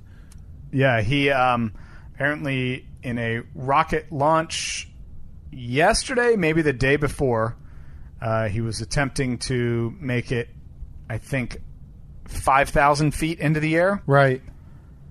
He had an unfortunate accident. Did he crash? He did. Fall off the corner? Do you think he found it? He found And he it. got shot down? No, what happened was because his rocket, it launches into the air, and then once it reaches whatever height it's going to reach, pulls the parachute, Jumps out. floats back to Earth. So you can see the curve. Yeah. Well, he doesn't jump out. The parachute brings the rocket back to Earth. Gotcha. The parachute blew off as soon as the rocket launched, which means he shot up into the sky, but there was no parachute to bring him back to Earth. Oh, so he just fell. He fell, yeah. That's a long way. I don't think he made it quite as high as he wanted to, but... Well, it's not like he fell 8 feet, though. Right, I mean, even no. if he didn't make it as high as he wanted. Let's see. I think that this might be the video here. No, there's not going to be any audio for it just because of... There he goes. Up into the sky. Oh, but there's the parachute. Wait a minute. That parachute's supposed to be with him. Yep. Oh, wow. That's actually... Oh, boy. I didn't expect to see... I'm feeling this is an old one, maybe. They're just showing what he had done. Oh, yeah. That's a previous one. Showing how it's supposed to work. Yeah. But that first image that you saw... because I saw there's the parachute laying on the ground. Wow. Fox News giving him all the credit in the world there with calling him a California limo driver. Yeah. You might as well have put local lunatic throws himself off a cliff. Yeah, local stooge. So, Wow. yeah. Well, a good cause couldn't have lost someone more dear to their heart. Mm-hmm. Yeah. You just hate to see it, you know? Well, I mean, I guess.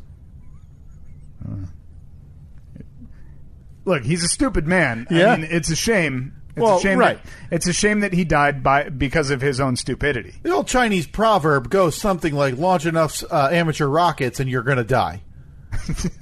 I'm pretty sure that's written somewhere on a wall, from ancient China. And Mad Mike Hughes? Mike Hughes. Mad Mike Hughes finally paid the piper on that proverb. Condolences to his family. Is there going to be like a moment of silence among the Flat Earth community, or? So he did all those rocket launches. Did he still not believe it? Here, okay. Now I'm going to show you. I need you to see how this actually went down yesterday. Let's see. So he's got this big. Looks like a. It's a catapult. Yeah, Is he catapulting himself? No, it's a steam powered rocket. That's the thing. His rockets were steam powered, and it's mounted like the rocket launcher. Basically, is mounted to the back of a truck. Yep. So they drive out into the desert, and there he goes. And oh boy, that's the chute. The parachute's supposed to stay with him, right? Yeah, and help him float. Historically speaking, yes, but who knows? Maybe he was doing it a little bit differently. So the chute. So you see him. Here he comes. Oh boy. Oh no. Yeah. Steve, it's too fast. A bit. And okay. So that's how that goes. Now the tweet was from somebody named Justin Chapman.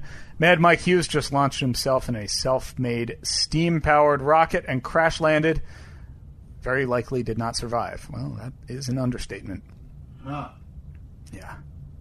I'm sure there might have been some padding in there. Maybe this is... Yeah, like that foam insulation that you Yeah, get, maybe like you put underneath your sheets. Hey, we just don't have the full story yet.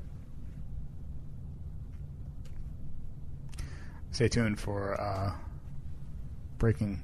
Breaking seems Early. Seems like not the word I'd want to use. It's early in the news cycle, right? Yeah.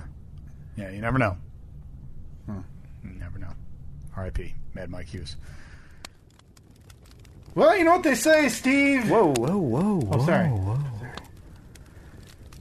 Die doing what you love. In this case, Mad Mike got about 300 feet in the air, and then became washboard Mike Hughes.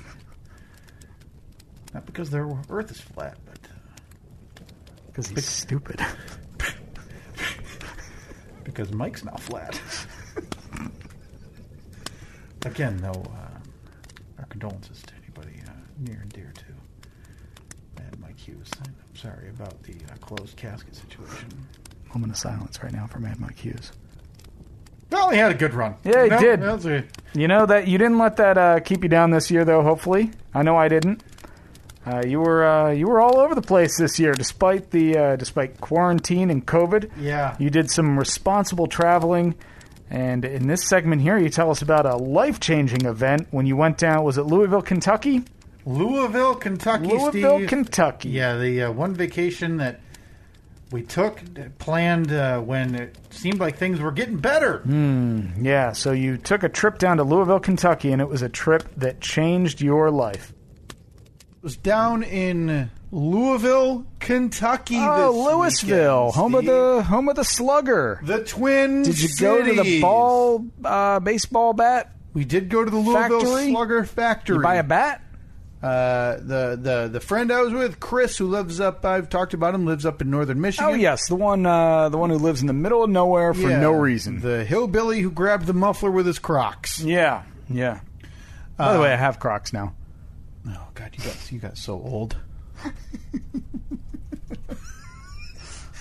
So yeah, we drove down there, a little planned trip, a little So he adult weekend. So he no doubt left 4 days earlier than you because he had to drive down from the tundra he did have 9 hours worth of driving on just to get to you. on Tuesday or Wednesday, just to get here to then turn around and get in a car Thursday morning and drive another 6 hours to Kentucky.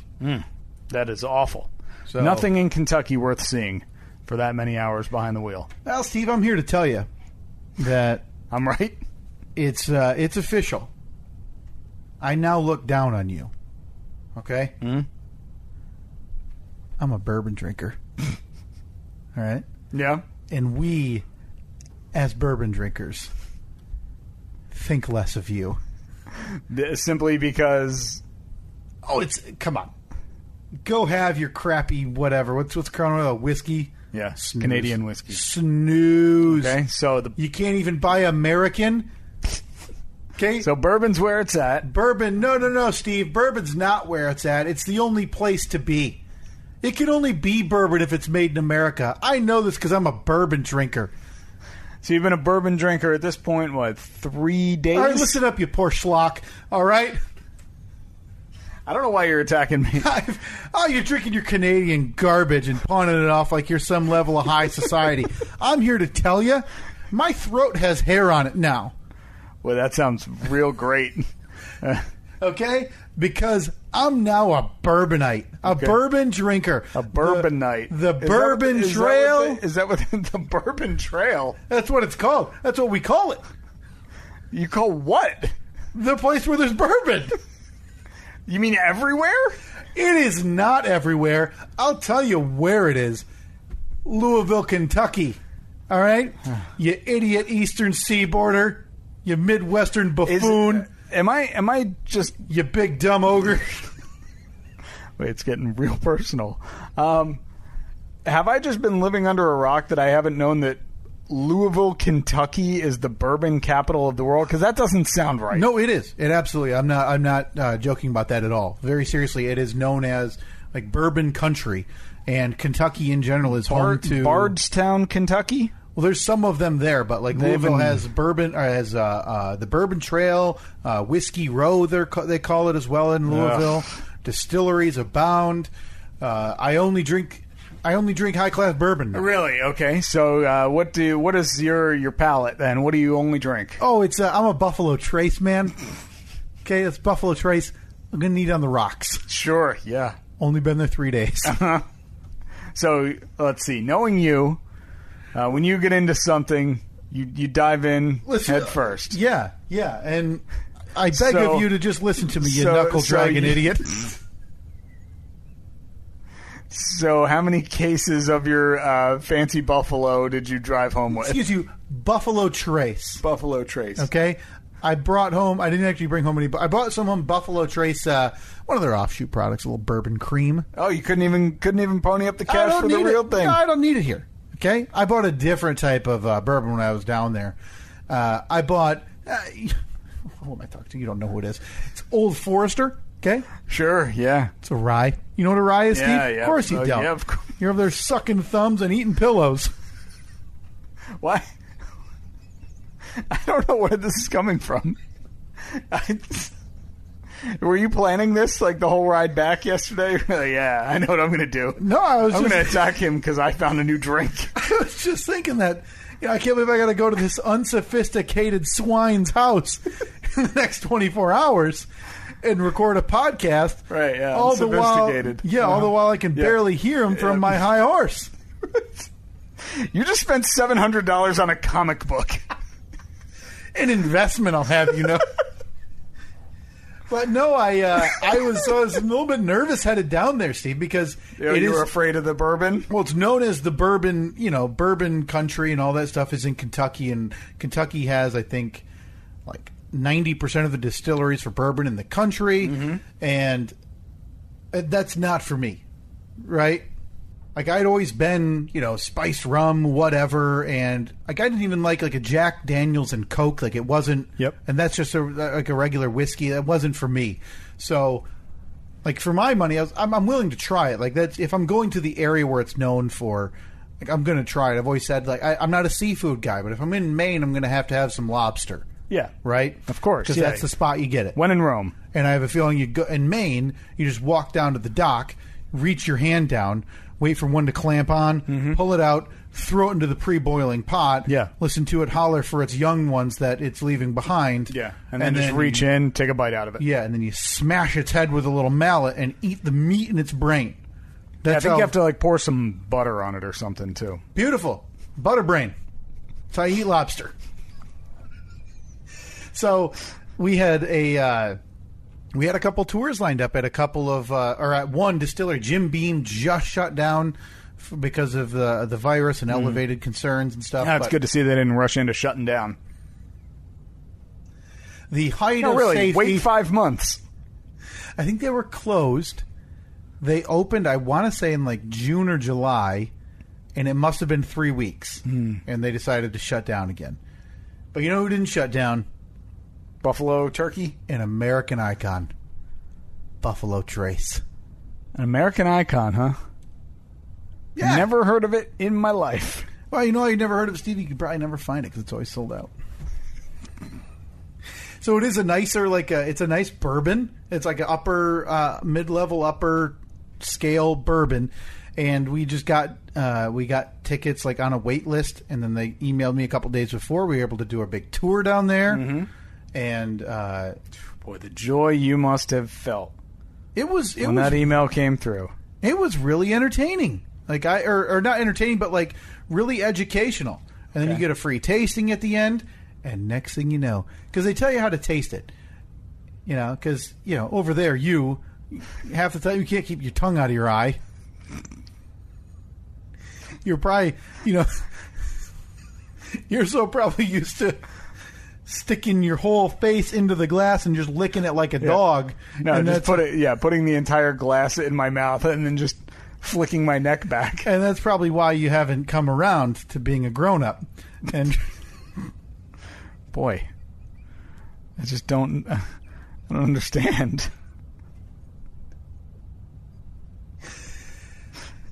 So they tell you how to taste it, which is something I would have never known. Okay. and it's you like a couple drops. Now, on your tongue. hold on. Are you allowed to reveal this now that you're in your secret society? I feel like you should go to Louisville to find out. Okay, so I have to drive to Louisville to find out how I drink things, Yeah. and then drive back, and then I can talk to you about it. Yeah, and maybe lose the collared shirt, you uppity a-hole. Sorry. I'll make sure I wear no shirt, No, gut hanging out. you need to wear your costume. Should I bring my pitchfork? You need to wear your costume that I've made jokes about of your Crocs, Yeah, your cut-off sweatpants. my Make Boobs Great Again Yep. hat, and my federal boob inspector shirt. Right. Yeah, as can be seen at stephenkyle.com/merch. So you they show you how to taste it, and it does, like, for me, that's always the thing. You taste it and it like makes your eyes water, and you can feel it like kind of suck the air out of your lungs a little bit, and then it burns going down. But if you like at least tasting it, doing it properly, like I was like, oh wow, that's a little bit different. Like you put a little bit on the tongue, hold it, then swirl it around your mouth to who knows, they'll have it. Same thing as wine. People. Get the mouth feel. That boy, I think you nailed it. That's a term. Is that what they call it? Yeah, mouth feel. But like that is what they tell you to do to like, so it doesn't So shock basically, your palate. yes, you want to like, you're almost creating like a buffer. Yeah, Okay.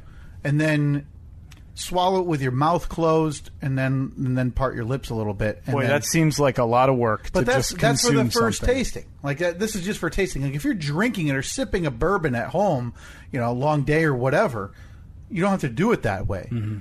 Oh man, they tell you the uppity way you're supposed to smell it. You're supposed to, like, when you whine, you just go Yeah. like stick your nose in it. Then you act like you know something about it, and you go, "Oh, is this a Oaky undertone. is that a citrusy node that I?" Tart finish. Is that an early? Is that an early grape or is it a late grape? This looks like a mid-year, I believe. This is a nice Riesling, but I think if it was a late harvest, that would be a little bit superior. A little bit more. Maybe let it age just a little. Like another few. Spoiler alert, I'm a snooty butthole. Oh, that's a kind of wine, by the way. That's not, Oh wow! that's not an insult. Definitely not. But you're supposed to taste this thing, and at the last day, we were kind of putting together that maybe it was a joke they were playing on us, because then you'd look like a real idiot smelling this bourbon. It's like, put the glass up to your nose and then sniff your friend's butt. That's how you figure out if it's a good one or not. Well, okay, I'm from a different area. I never been here before. Bend on over, let me get a sniff. Right, of course, Bobcat was there. Bobcat Goldthwait is a Kentucky name. I don't know where he was born or raised. I don't care. In my mind, Oh man, he's from Kentucky. Please let him be from Kentucky. But you're supposed to lightly part your lips, and then not just like take the glass up to your nose and smell it. Syracuse, New York. Come on. Oh, he doesn't seem like a Syracuse, like a upstate New York guy. He doesn't seem like that at all. Barf. Is that a rival of Cinnaminson or? No. Oh. I got Syracuse in general. I have no problem with Syracuse. My uncle lives in Syracuse. Ah, the orange. Yeah. You're supposed to lightly part your lips, Steve, and then not just smell it, wave it. Oh. And we were told, no joke, to try to do a little left nostril smell and a right nostril smell. What's the difference? Because it's, God, was it like different sides of your brain, right? Yeah, right, left. Right and left, and one's like the side for analytical, and the other side's for more creative or whatever. Well, similar like with the nose receptors. So with the but that it create like you smell like in one side. Oh, I smell more of like the vanilla. So or what? caramel. Like you drink bourbon and now you can like paint a Picasso or something. Yeah, boy. Only one way to find out, Steve. So you sit down to that cricket and get to cricket programming on an iPad. Yeah, I mean you're a maverick after all. You're not a mavgina. Oh man. So yeah, I ended up coming around to liking it after not too long. All right. Listen. So, okay, I'm so used hold to on. having drinks, though, and I think you're similar though to where you get a drink, you want to drink it, right? Yeah. Like. I don't want homework with my drinks. Right, and I wouldn't say this is homework, but this isn't a drink you like really drink. You're sipping it for an extended period, Okay. right? But oh man, So- I'm a bourbon man now. So do you think, is there the possibility in the future, maybe next summer 2021, Yeah. when we finally get to our live show, Yeah. you think we could have a bourbon tasting? Would you host a bourbon tasting No. at the live show? No, I don't want to host anything. I just want to drink the bourbon. Yeah, but you need to give your snooty commentary. Oh yeah, and everybody who like shakes their head or shows any bit of disgust, I kick them out and call them, uncultured swine and Yeah. knuckle draggers. fat-headed- Yeah, big galoot. Go drink your spritzers. Just really insult the entire crowd who doesn't happen to enjoy bourbon. But I'm Boy. sorry. What would you be? Where are you at? Because we're in our 30s, and for my money, this is really the first time I've had a bourbon, right? Because I think we all probably maybe tried it or whatever in our 20s, or Dad said, "Hey, here, have a taste of this," or whatever it might be. And your gut reaction to that is that it's horrific. That's pretty much my gut reaction to most alcohol. Like Right. there isn't a lot of alcohol that I taste and think like, I may outwardly say, "Oh, that's good," but in my mind, I'm thinking it's garbage. Everyone Yeah. knows it's garbage. Everyone's just acting like it's good. I could see how that is a thought process too. Like there aren't many liquors that I would have any desire to just sip. Really. Yeah, Man. like it's like an old sipping whiskey. Mm-mm. Yeah. So bourbon it's a type of whiskey, right? Bourbon is a higher proof than whiskey, and again, bourbon has to be made in the United States. That's how. And Okay. but very similarly, you can't. It might otherwise qualify to be Scotch, but you can only buy Scotch from I believe it's Ireland or Scott. Where is it? Ireland? I would think it would be Scotland. I'd think. Who just knows? based on it being called Scotch. But it's not called Ire. It's that type of one of the type of regulations is that has to be distilled in a charred oak barrel and 50 at minimum 51% corn. Okay. All this stuff, and I believe it has to be no more than 160 proof alcohol. God, that's like gasoline. No more than, right? Still. God. So That sounds awful. no, listen, Steve. Listen. Maybe once this whole coronavirus thing blows over, in a year and a half, 2 years from now, we can go out for a bourbon taste test, and you can wow me with your snooze fest of knowledge. If anybody out there wants to have a Buffalo Trace on the rocks with me, I'm here. Maybe some, All right, so what is maybe this called? some What's it called? Eagles Rare. I'll have some Eagles Rare. Buffalo. as well. Buffalo Trace. Buffalo Trace. Now, is Yeah. that the brand? That is the brand. Okay. Yeah. And what kind do you prefer? Just the standard Buffalo Trace is good with me. Standard Buffalo Trace online gift shop. Look at that. Now I am. I don't need that. I was already there. Snooze. I do. I'm in full Boy, this sincerity. website looks like it's fresh out of 1998.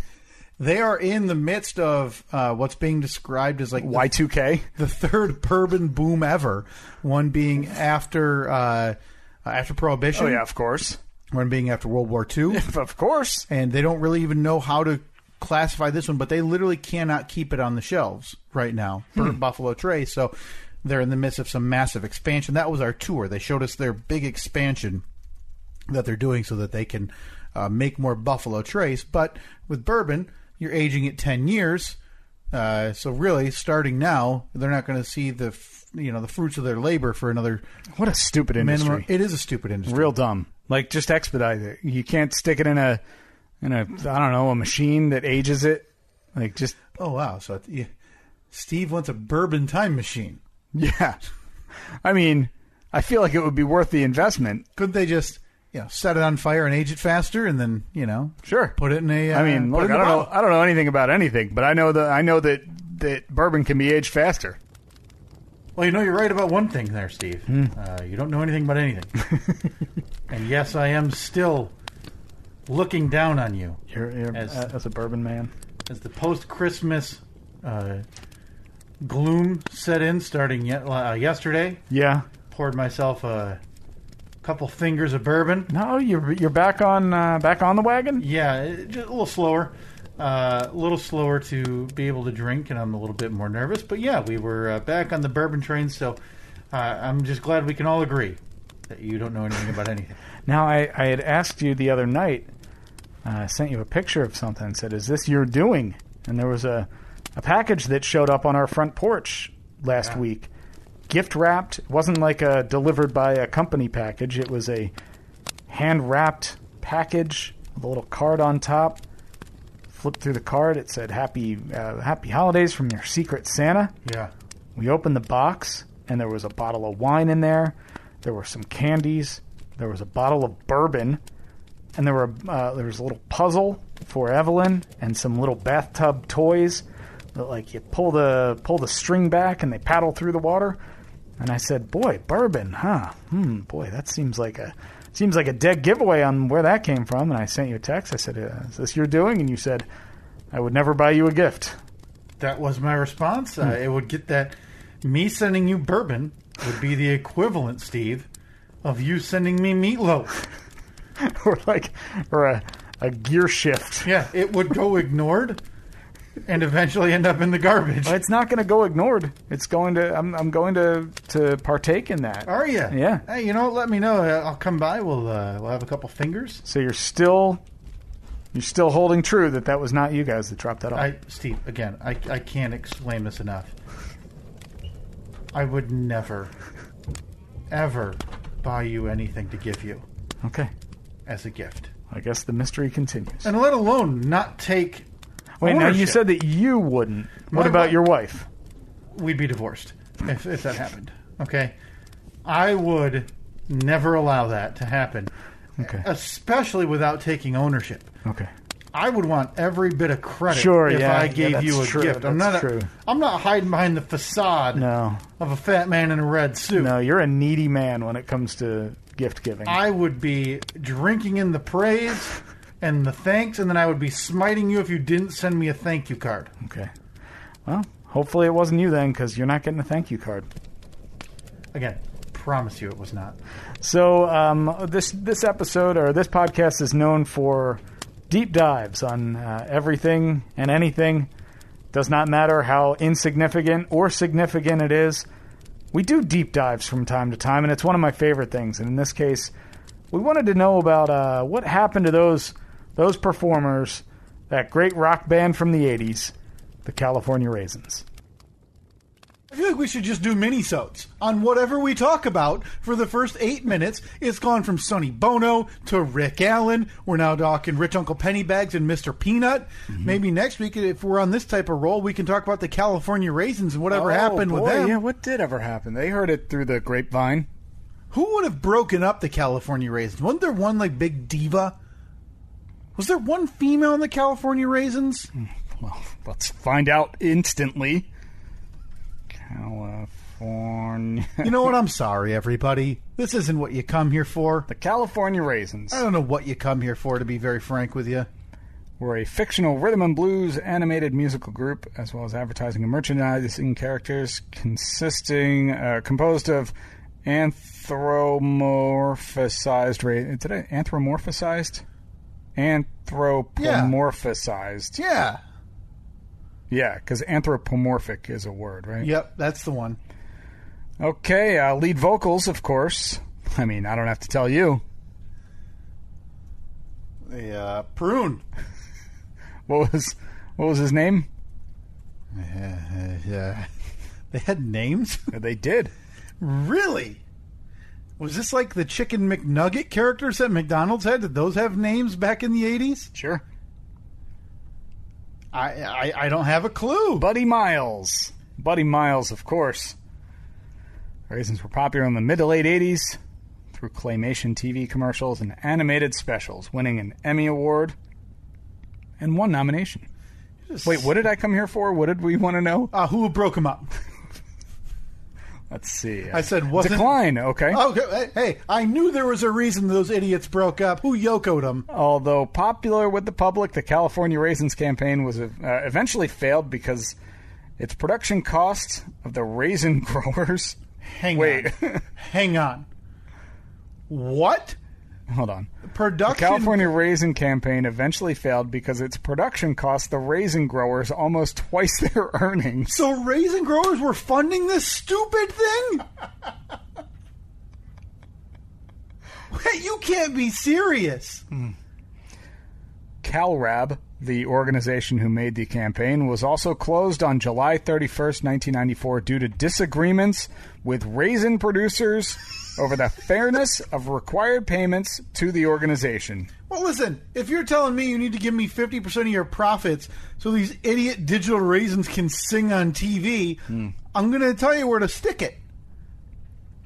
It's should be noted that this Wikipedia page advertises their religion as raisin. Well, that it does. Look at that. Just in case anybody was worried that there might be some anti-Christian sentiment with the California raisins, and maybe that got in the way. Did you know their nickname was the Vineys? So they didn't have individual names? Just Buddy Miles is the only one listed. Okay, so Buddy Miles is the one who broke them up, because everybody else is Buddy Miles and the Raisins? Apparently. Still incredible to me that it took as long as it did, Steve. As you heard there, they lost, I think, over $1 billion on this ridiculous campaign. Which is insane. To get the rest of the country to buy raisins. Like, you'd think that once they hit losses around $50 million, they'd say, all right, pull the plug. But no. They doubled down. They put that pedal to the floor and said, we're going to keep going. Yeah, hey, we need more money from you raisin farmers. Which, by the way, a raisin farmer, you're taking a good fruit in a grape, and you're just setting it out, and you're letting it dry and making a crappier tasting food? Yeah. Full disclosure here, though, before we started recording, we had to Google where raisins come from. A real low point. It's been a busy week. We got families. Holidays. I got a heart thing. Yeah. And your boo-boo. So we got to, sometimes, things slip the old mind. So one thing that I think was a highlight for me this year from this podcast, probably a highlight for you, but for a completely different reason, because it was a big major life change. You changed jobs. You got out. You left the trenches. You changed career field. Yeah, you left me down here in the trenches. You climbed out of the trenches, and now you're working in the corporate world, right? Yeah, made it into the banking world, Steve. The mortgage industry, where life's a lot easier. You wake up at the normal time of day. So you're right. I simply don't understand anymore what it's like to be like you in the trenches. Sure. Yeah, just shoveling crap 24 hours a day. Throwing it, boom, over my shoulder, hoping my cohort's not back there to take a load of crap in the face. Yeah, which then they'll whip back at you or at their other co-hosts, as we've talked about. Monkeys. Right, yeah. So, you change the career field, Steve, and with that, a lot of things you don't consider. You think about a lot, hey, I'm going to be sitting at a desk. Yeah. I'm going to be working on computers. What you don't think about is, hey, no longer can I wear the cargo shorts that were from the rented clothing company and this stiff as a board, shirt with a logo on it anymore. Obviously, you're going to be working in a much more professional environment than you're used to. I've never done it, But- so I honestly don't know. Yeah, what do you wear? Like, this just shows you, this is a perfect example of how our chosen career paths, until this point, tomorrow we diverge, but until this point, we have clown jobs.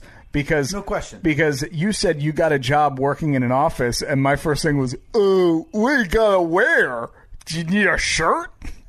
Do you wear sweatpants? Here's the thing. I've been doing this type of work for the better part of 15 years. Right. I'm 33.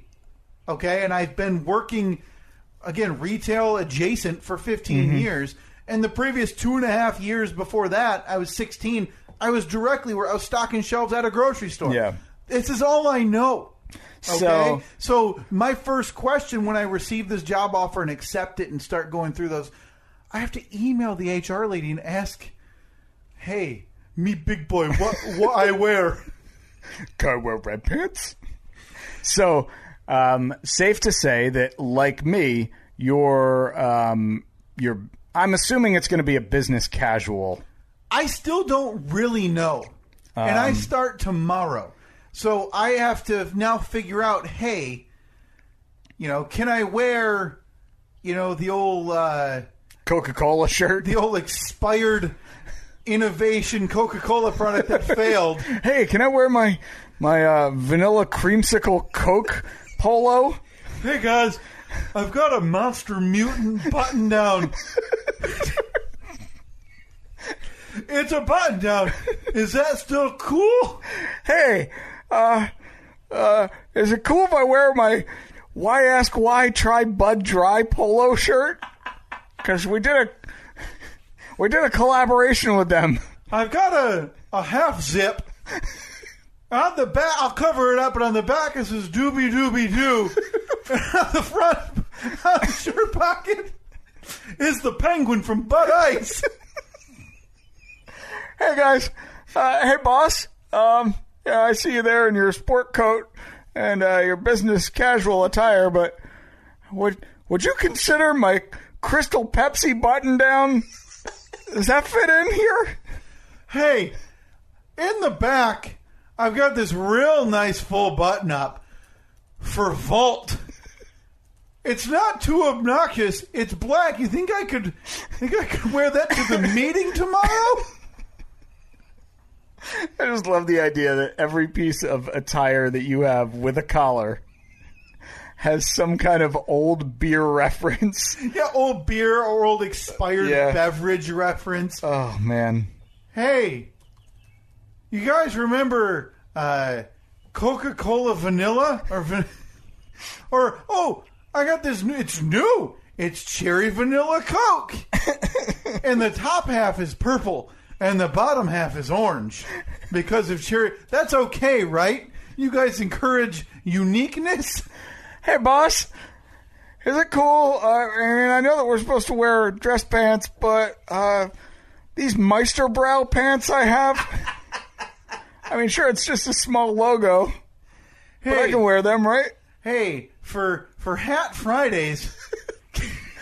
Hat Friday? Is that a thing?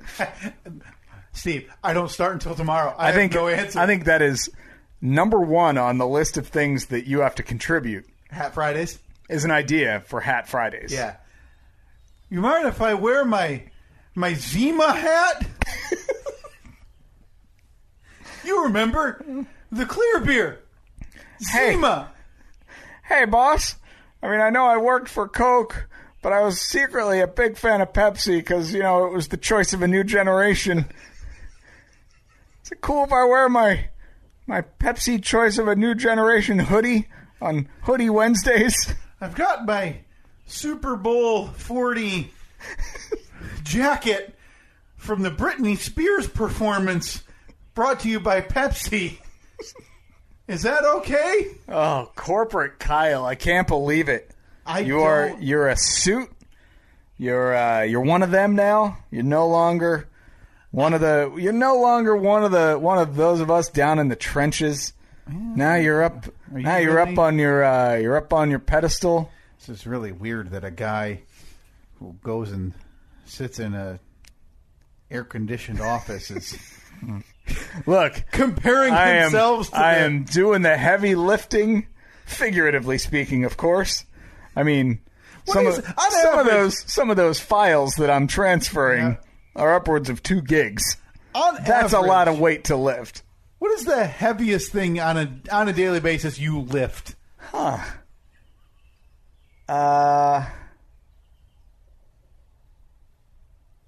we talking at work or in general? Because nope, in general, at work. In general, it's my daughter. She's like 18 pounds now. Wow.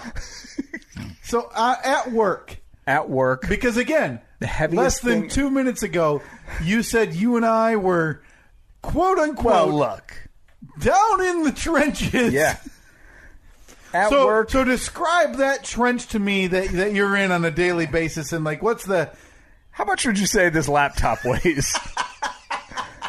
Or this water bottle? Oh boy, the water bottle might actually be more than the laptop.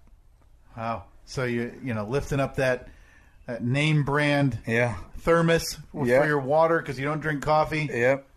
Oh yeah, are you? So now you're gonna gather around the water cooler. It's finally the dream.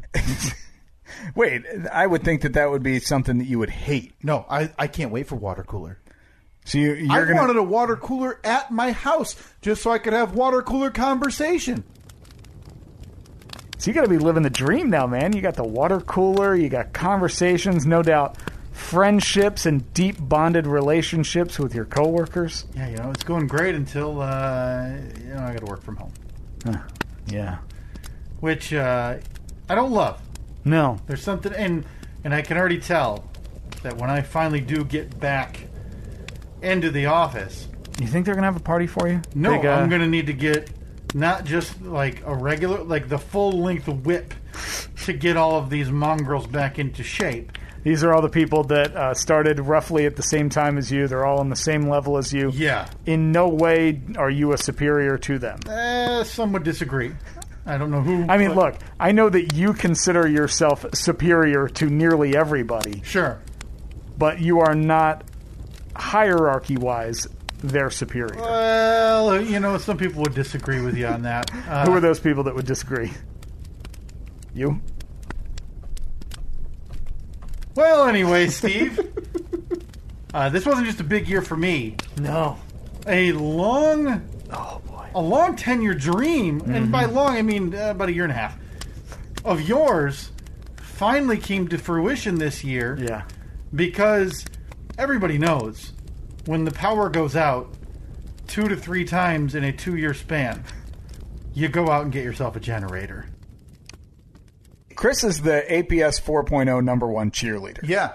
He's offered to help with a bunch of the work in there and building a table. And, he does electrical. He does electrical, yeah. The thing's practically already built outside of the supplies and the time and the effort. Yeah. But other than that, it's done. I'm going to be calling upon his services for a little project that we're going to be doing here at the house. That's it. I feel like that's it for me. You done? I don't know why this is it, Steve, but I feel like that has to be the breaking point. Well, because you have got to be kidding me. So if Chris is coming over to help, let's play a little bit of 20 questions here. I can. Is it electrical related? Yes. Okay. Well, look, there's a way that we can get into this. That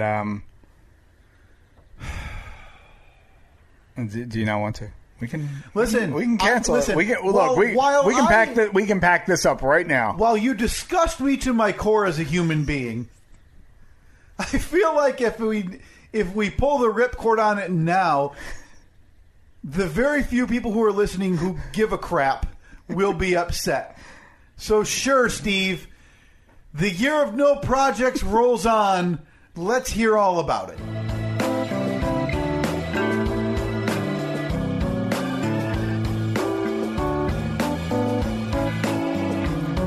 In a cul-de-sac, a little up the road, there's a guy named Steve who you may or may not know. His neighbors knew him from his side gig show. When Steve moved in, away they all go. The birders, the widow, and the volleyball players, the silent neighbors and the secret layer. Just wave your hand, just wave your hand.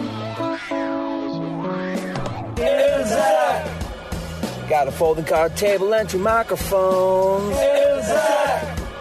Got 2 dead neighbors, the others moved away. Got a folding card table and 2 microphones.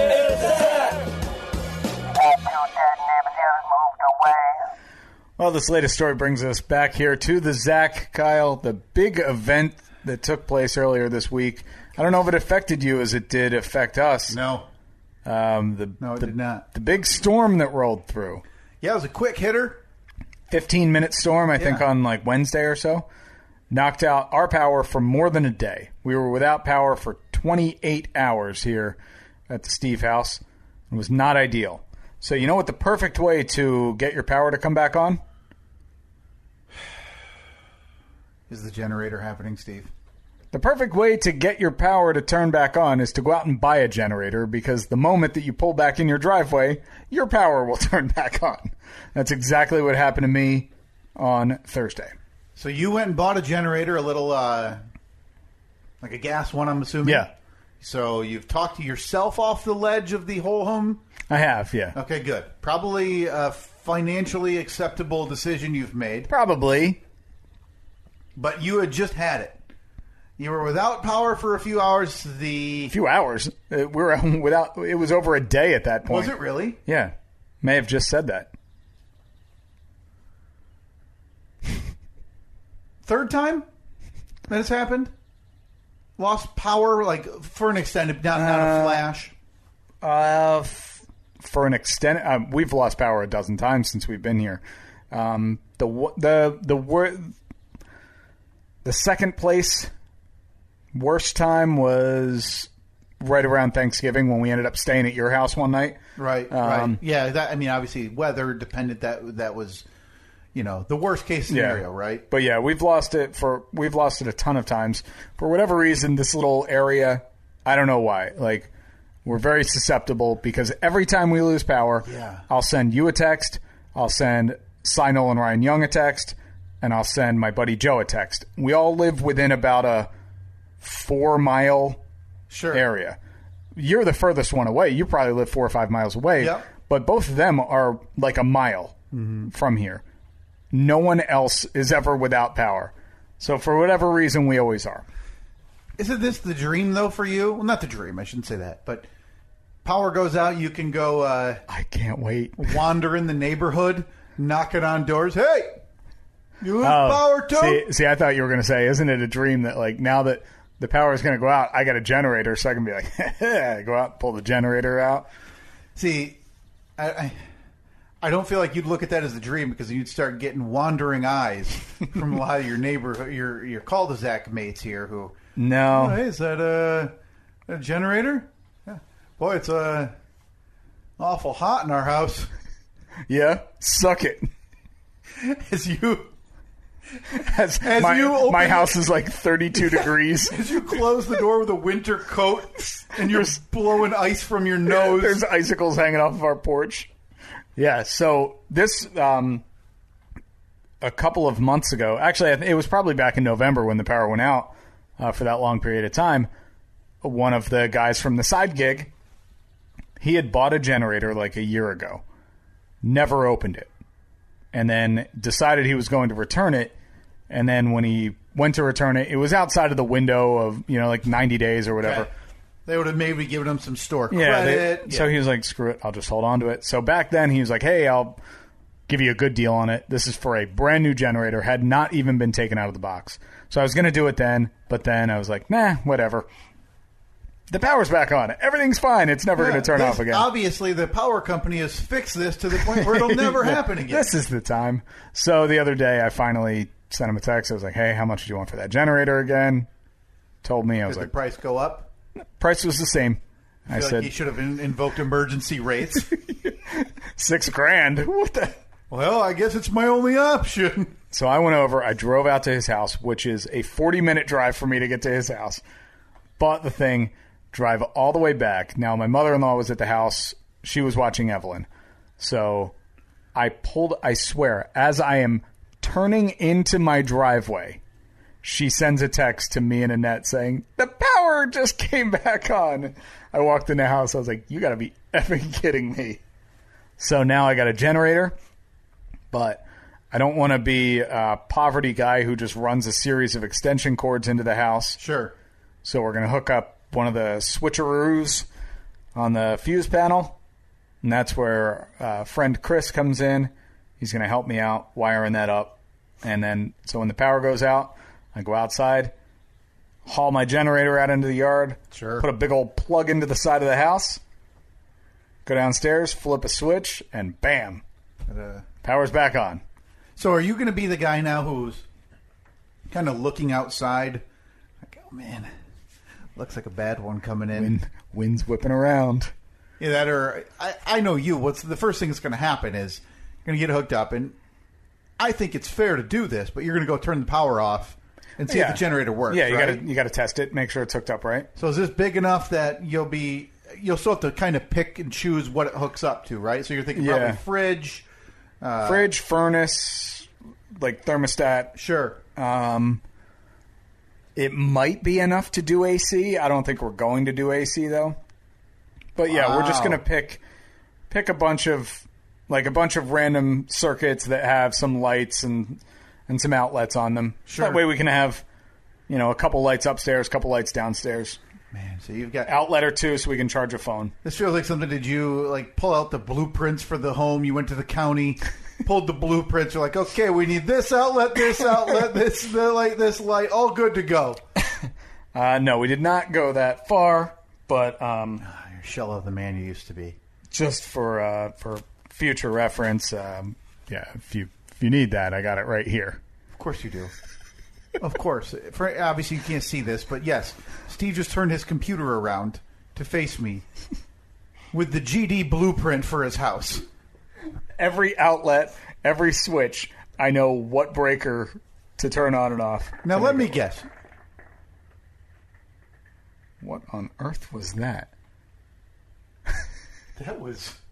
Oh, I think it's something up on the roof. Oh, that makes sense. Yeah. But boy, that sounded like it was right behind me. Let me ask you what the purpose is, Steve, behind having the blueprint for your home. Because I know there probably is, especially for somebody like you who's, you've done upgrades, you've done changes, you've done things. Did you have that pulled within the first year of you living here, the first 6 months of you living here? No, that was something that the previous owner left. Like, how when you open up your breaker panel? Sure. You got 1 through 20, and a lot of times they'll be labeled like living room or refrigerator or something like that. Well, that's how ours is. But then inside of it, there was like a folded up piece of old graph paper where they had drawn out the entire house and then labeled every single outlet and switch, which to me is super useful because if I'm going to upgrade anything or I have to turn the power off for anything, I just look at this. I know, like, this outlet right next to me, this is breaker number 14. Wow. So now I don't have to go downstairs and, like, shut up. Is it off yet? No? Okay, back on. Mm-hmm. Turn this one off. Is it off yet? No. Okay. All right, turn it back on. Right. So, yeah, all I did, I took the graph paper that they left me. I just scanned it, cleaned it up a bit. Yeah. Pretty. I mean, I know you're impressed. What a fun person you must be to live with. What a joy to be around. You must be on a daily basis. Hey, hi! You're not going to believe it. You'll never guess. I got all the outlets on this graph paper. Now, I know what you're thinking. Those two switches right next to each other, they're probably both on the same breaker. But they're not. One is number 6, and one's number 13. What a wiring flaw, am I right? I'm thinking we got to take this wall out so I can pull these wires out. We're going to update this. That sound good? All right, I only need 2 power tools for this. So, Steve. Yeah.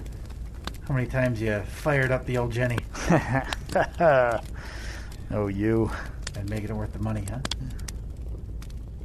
So, conspiracy theories. Boy, we love a good conspiracy theory here on the Steve and Kyle podcast. Boy, do we, Steve. And one really came out of nowhere. I mean, everybody's heard about the fake moon landing. Yep.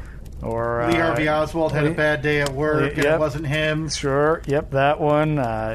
Area 51 and Roswell. FDR knew about Pearl Harbor, all of this stuff. But what about the theory, the conspiracy theory you came up with that related one of this year's biggest stories, COVID, arguably the biggest story, to something that nobody else was really talking about, shark attacks. Steve, I can't put this off another week. Oh, boy. I sent you an email. Is there any kind of intro that I need here? Are you going on a... No, not unless you have the X-Files theme. But... I believe I do. We used it before for something. That would definitely be a copyright takedown, wouldn't it? Probably. Yeah. All right. So insert spooky music here. So, do you still have the email I sent you last week? No, but I believe I have the wording.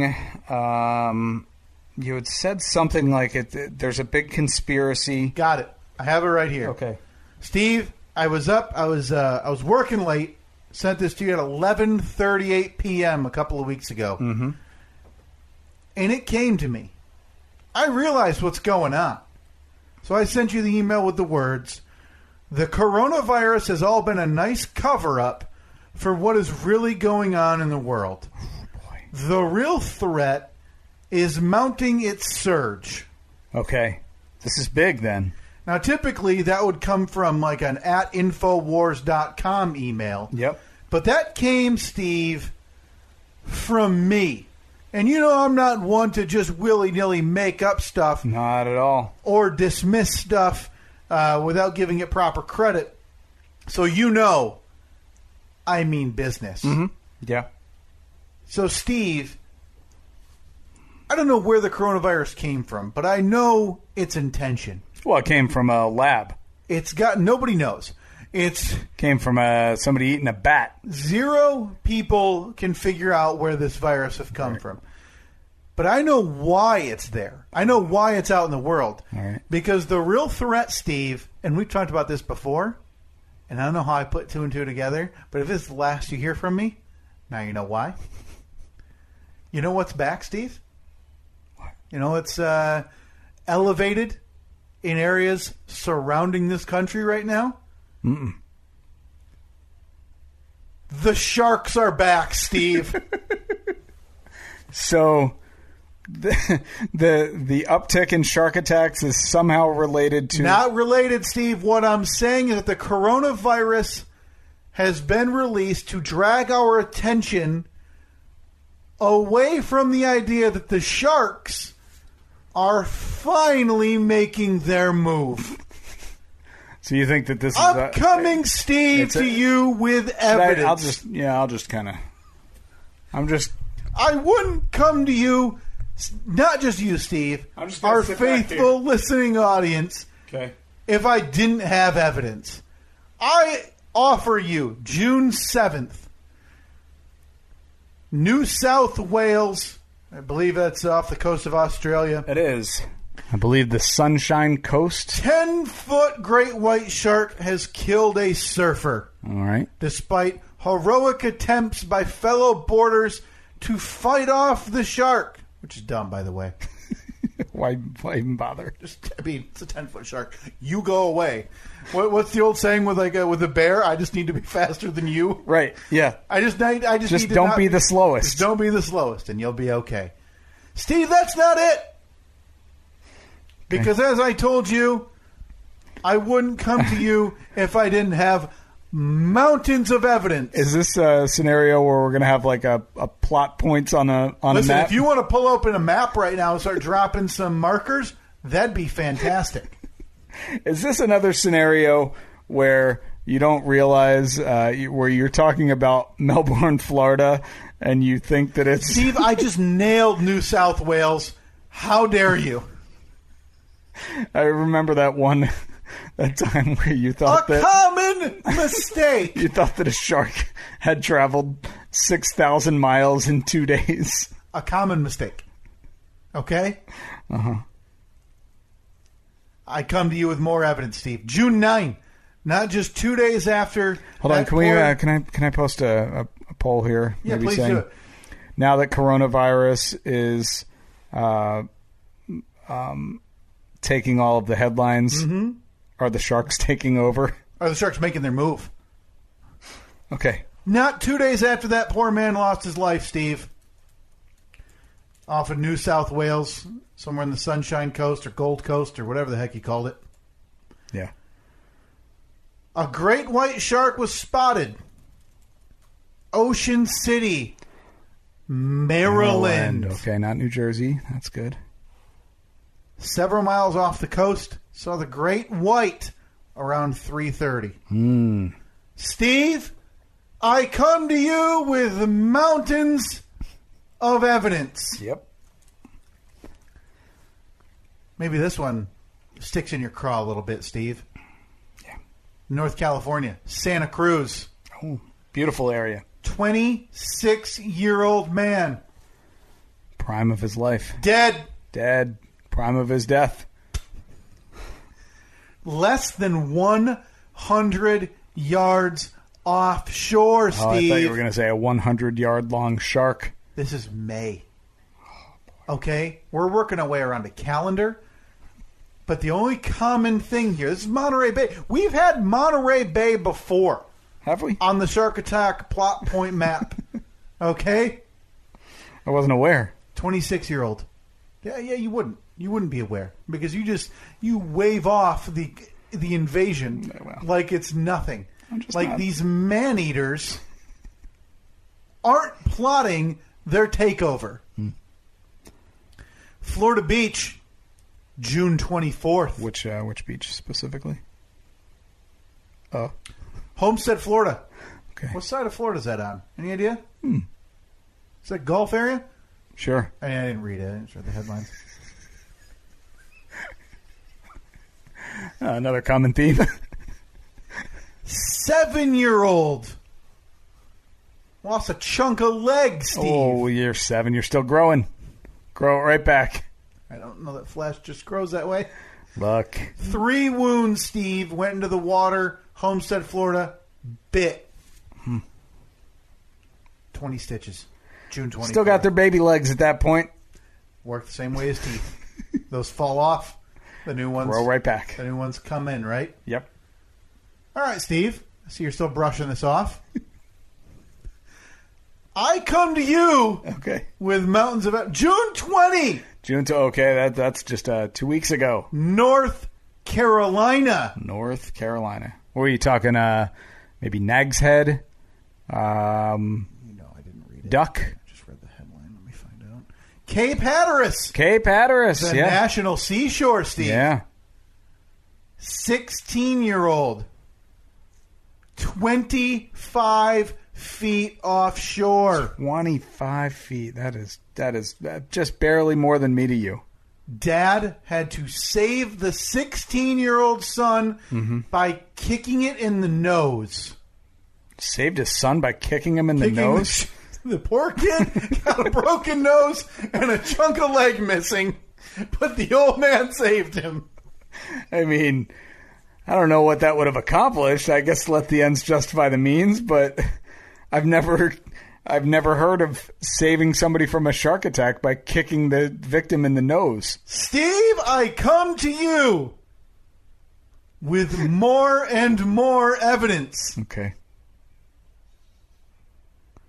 This video, come on, from South Africa. Great white shark just lurking around. 3 paddle boarders. Oh, yeah. 40 feet offshore, Steve. 40 feet. Oh, I'm sorry. 1, 2, 3, 4, 5 paddle boarders. And you know what this is? This is scouting the crime scene. Okay? This is the shark. This is like the drive-by earlier in the day to make sure to see how many security guards are at the bank. The behavior shown. This is from experts. Okay, so not just me, the expert. From right. That's good that you concurred with fellow experts. Experts agree with me. This is the shark aware of the surfers and investigating the surfers. Okay. If that doesn't chill you to your core, Steve, that the sharks are on their way, I don't know what will. Does that stick with you? No. Steve, I come to you with more the mountain evidence. of evidence, I know. Yeah. A man handled a shark. Had to handle the shark with his bare hands. Oh, boy. This is June 24th. This is all coming. It's ramping up. This is why I brought it up. It's ramping up, right? Like if you turn around, there could be a shark right behind you. That's why I'm not looking around. I don't need a frisboer throwing a shark around. You see that video, by the way, of some kind of sea bird carrying a shark away? Really? Yeah. Crazy. Oh, boy. Birds are next then, huh? Yep. Handling a shark. You know where this one was, Steve? I don't. No, How's Delaware sound to you? No way of knowing. Does Delaware finally get into your brain that this is a serious epidemic? Yes. Rachel Foster took a video. Oh, not Rachel. Depicts a man grabbing onto the shark, trying to unhook it. Shark, get out of the water. It was just like Jaws. This is Rachel Foster, okay? She's not one to be taken lightly. No, I've always said that. Delaware, Steve. Delaware. That's not going to, you're still just going to be wading into the ocean. It's the first state. Hang on, let me see this article, Huffy. About 50 feet offshore. Boy, that's close. So you're telling me you, Annette, taking young Evelyn back to the boardwalk for the first time. Yep. You guys just bust out of Karma a few drinks deep. I think Karma closed. You're gonna go show her the ocean. Yep. You are just gonna walk in willy-nilly off the Jersey Shore with your young daughter into the ocean sea. Right into the water. Really? Yeah, I might even put her on the end of a fishing line.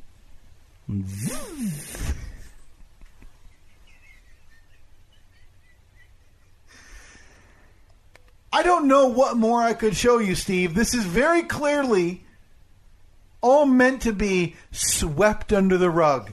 Coronavirus this. Election that. Protest this. Yeah. All the while the sharks rub their dirty fins together and laugh demonically in the water. Can a shark touch its fins together? Touch fins? Like a seal? There's only one way we can really find out, right? Web pole. We have to put it on the pole. Can sharks rub their fins together deviously? Yes. Okay, good. Well, listen, Steve, I came to you today with not one, with a mountain of not evidence. two, not three, not 4 or 5. I came to you with, I think it was like 6 examples. Yeah. Ranging from Australia to South Africa to California to Florida to North Carolina to Delaware Yeah. and Maryland. Okay, at least 7 stories. Yeah. And you're dismissing it. Listen, I don't want this to be the moment that I had. Okay, so I'm going to give you a few moments to backtrack. Because for me, there's audio that will live on forever. Yeah. Of me guffawing at the coronavirus. Okay? Saying it's a big old piece of nothing. We're all losing sleep over nothing. And then literally days later, the world shut down. I don't want this to be that for you, Steve. Number 2, coronavirus. Yeah, where are we at with Are you that? scared about it? Nah. 75,000 reported cases. Our doctors are smarter. Smarter. Like, you're just not concerned at all. Nah. Again, it's the verbal. That's the verbal version of what the Frisboers have done to you. Nah. Nah. Nah. Hey, neighbor, want to say hi? Nah. Like, that's where we're at. Hey, Steve, are sharks a real issue? Nah. It's weird. It sounded like you. I don't want this to be that moment for you. No. So, Steve, I'll give you a moment. Okay. Do you want to walk back your, regarding shark attacks and come to the light? Nah. You heard it here, folks. July 4th, America's birthday. And Steve is just laughing. I'm pro-shark. Steve is pro-shark. Oh, boy. We need some simplistic designs on the merch shop. We're still going back to the old Team Suspension Bridge, Team Covered Bridge. Yeah, we need that. And now we need Team Shark. And we already have the Shark Patrol shirt. Perfect time of the year to grab that at StephenKyle.com/merch. That's the one with a shark and Shark coming out of the water. Zach made it. Holding like a piece of pizza? No. I'm mixing them up. Yep, I'm thinking of an eagle. Yep. Yeah. Zach made us a beautiful design for the Anti-Shark Beach Patrol. You can check that out, StephenKyle.com/merch. If you, unlike Steve, care about humans and families not being torn apart by the invasion of sharks on all of our coasts. So you threw the conspiracy theory out there, Kyle. Do you have any further evidence to back that up? We are now, 5 months after you made that accusation? Steve. Let me very quickly give you an update. Oh, look at this. Shark killed Maui surfer. They used DNA to identify it as great whites gather in Monterey Bay. 2 people die in shark attacks. How unusual is this? 2 weeks ago, rare shark attack kills tourist off St. Martin. So, Steve, the evidence is in front of you. Yeah. Okay? And if you fail to see it or acknowledge it, I beg you to open your eyes. It's not that I fail to. It's just that in the past, you've fumbled a bit when talking about these shark attacks. There was the infamous one from either 2018 or 2019 when you mistakenly thought that a shark had somehow traveled, like circumnavigated the globe in about 3 hours. Yeah, I believe it was like Jupiter, Florida or something. And it was actually Australia or something like that. And we did the math. That shark would have had to be swimming at about 4,000 miles per hour. And I stand by it. Something jet stream. It could have worked. Sure. 3 weeks ago, that same shark attack in Honolulu, Steve, halted a World Surf League season opener. But no, by all means, continue to make light of everything going on. Yeah. There's a phenomenon that happens, and I would say, Steve, in this podcast, it happens 4 or 5 times a year. Yeah. And it probably happens more often the other way around, like today, where you say, hey, I think we kind of sound bad. Yeah, we definitely do, because, again, we're sitting here in APS 3.0. We are both masked up. Yep. I believe that Dan Scheich called it the Mumbles and Charlie Brown's teacher cast. Yeah, Dan Scheich, the audio weirdo. Ooh, look at me, I turn knobs. Hey, you don't even know what they do, man. Look at my full head of hair, turn up the treble. I think that's like his whole job, right? Hey, does that need more mid-bass coming out of the tweeters? Subwoof. I'm assuming that's what you say when you want more subwoofer. You just say subwoof. Yeah, because you can't have the time. You don't have the time to say Nobody's got that time. But this right here, this is a prime example because we don't like these opportunities to go to waste. Mm-hmm. This right here, and ladies, I hope you're seated because this is one of the times we sounded really, really good. By the way, I think that our mics sound great today. I feel like I sound like a different person. So ballsy right now. Like, in a world. I feel like if we need to record anything for future use, we record it this second. So we stop this garble for the listener. Yeah. And we start recording for our own use. Yeah. Yeah, we'll be big voiceover actors in no time, which another tease. Yeah. And it's important to say as well that since we had the microphone cable issue of 6 weeks ago, the microphone cable still wrapped around the mic arm. Yeah. We haven't done coiled up. anything differently. Now, is that a bad sign about our equipment that 1 week we sound great and then 2 of the other 3 weeks you have to mute yourself because you have a buzzing coming from your cord? To be honest, I don't even know what you just said, but I was just listening to how good it sounded. The dulcet tones right now. It's that bottom end. I know. I feel like if I'm up here, it's like, oh, hey, you're kind of whiny and you sound. But as soon as I bring it down a little bit, yeah. Bam! Hang on. Do they still do like telephone dating lines? Because, I'm married, but if I ever get single, now's the time to record. Yeah, record it. Knock it out right now. Okay, 3, on. 2, 1, go. Hey, ladies. Steve, it's going to be hard to get people to, listen to my voicemail. No, see, after it that. Can't be. Okay. That you're trying too hard. It has to be more off the cuff. Like, I didn't even see you. Oh, I didn't even see you there. Is that my phone ringing? Okay, sorry. All right. 3, 2, 1. Oh, hey. Thanks for calling. This is Kyle. Are you on the lookout for someone with little to no hair? Average height? Baggage? Emotional and literal physical? I have a child. That's what I'm trying to say.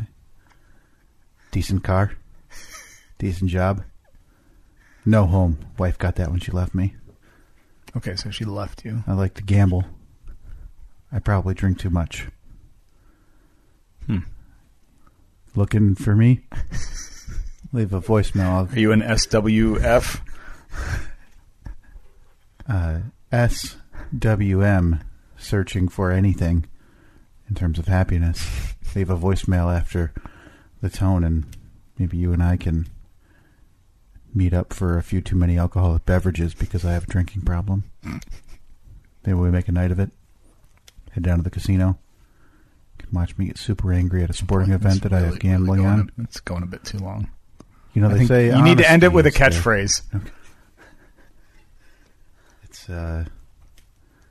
web of love. Come get caught. Now I'm thinking something like, Oh no, that's okay. like here, I'll text it to you so it'll be that way you can do it off the cuff. Yeah, that's more organic. There we go. All right. Come visit me and my wiener dog in our studio apartment, where I stumble onto my futon every night, pass out typically drunk. Ciao for now.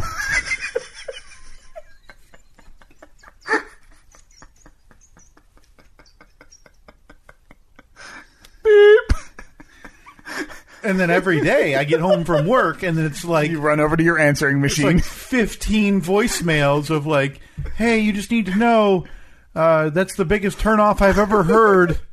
Beep. Hey, your voice sounded really neat, but you sound like the biggest uggo I've ever encountered. Beep. Hey, wanna go out?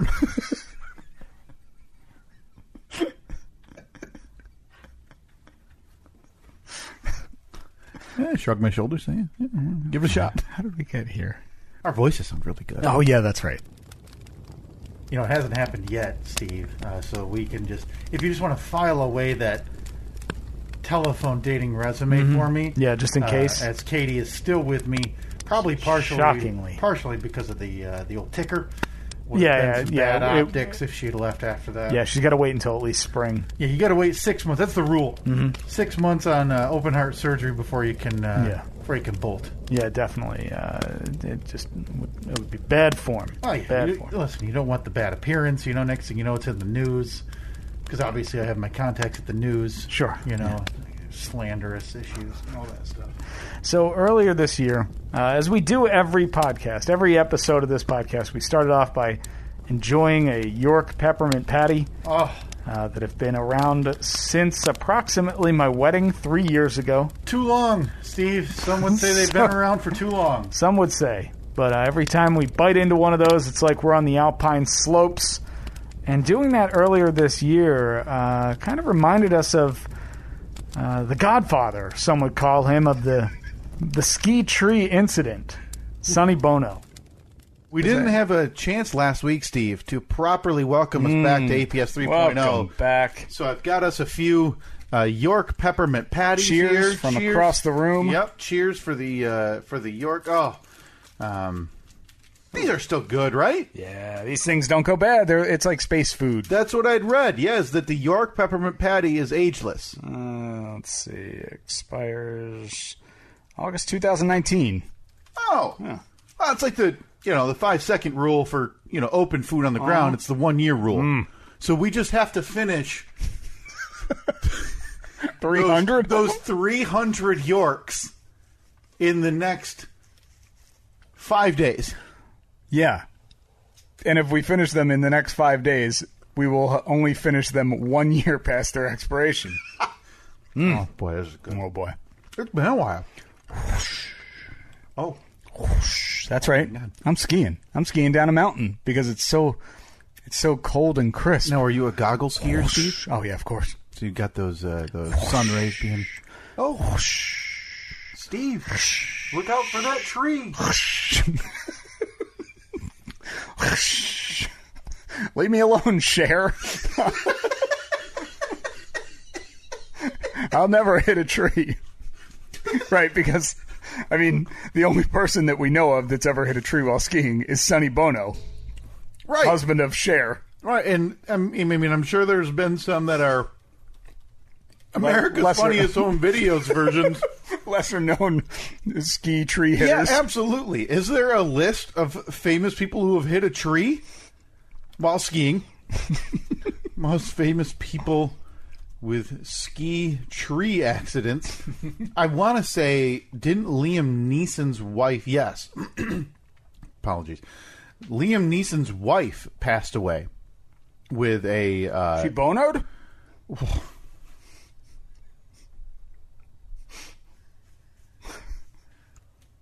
Yeah, I mean, that's the way. I don't know why I'm offended. I didn't know Sonny Bono or Liam Neeson's wife. Yeah, Natasha Richardson.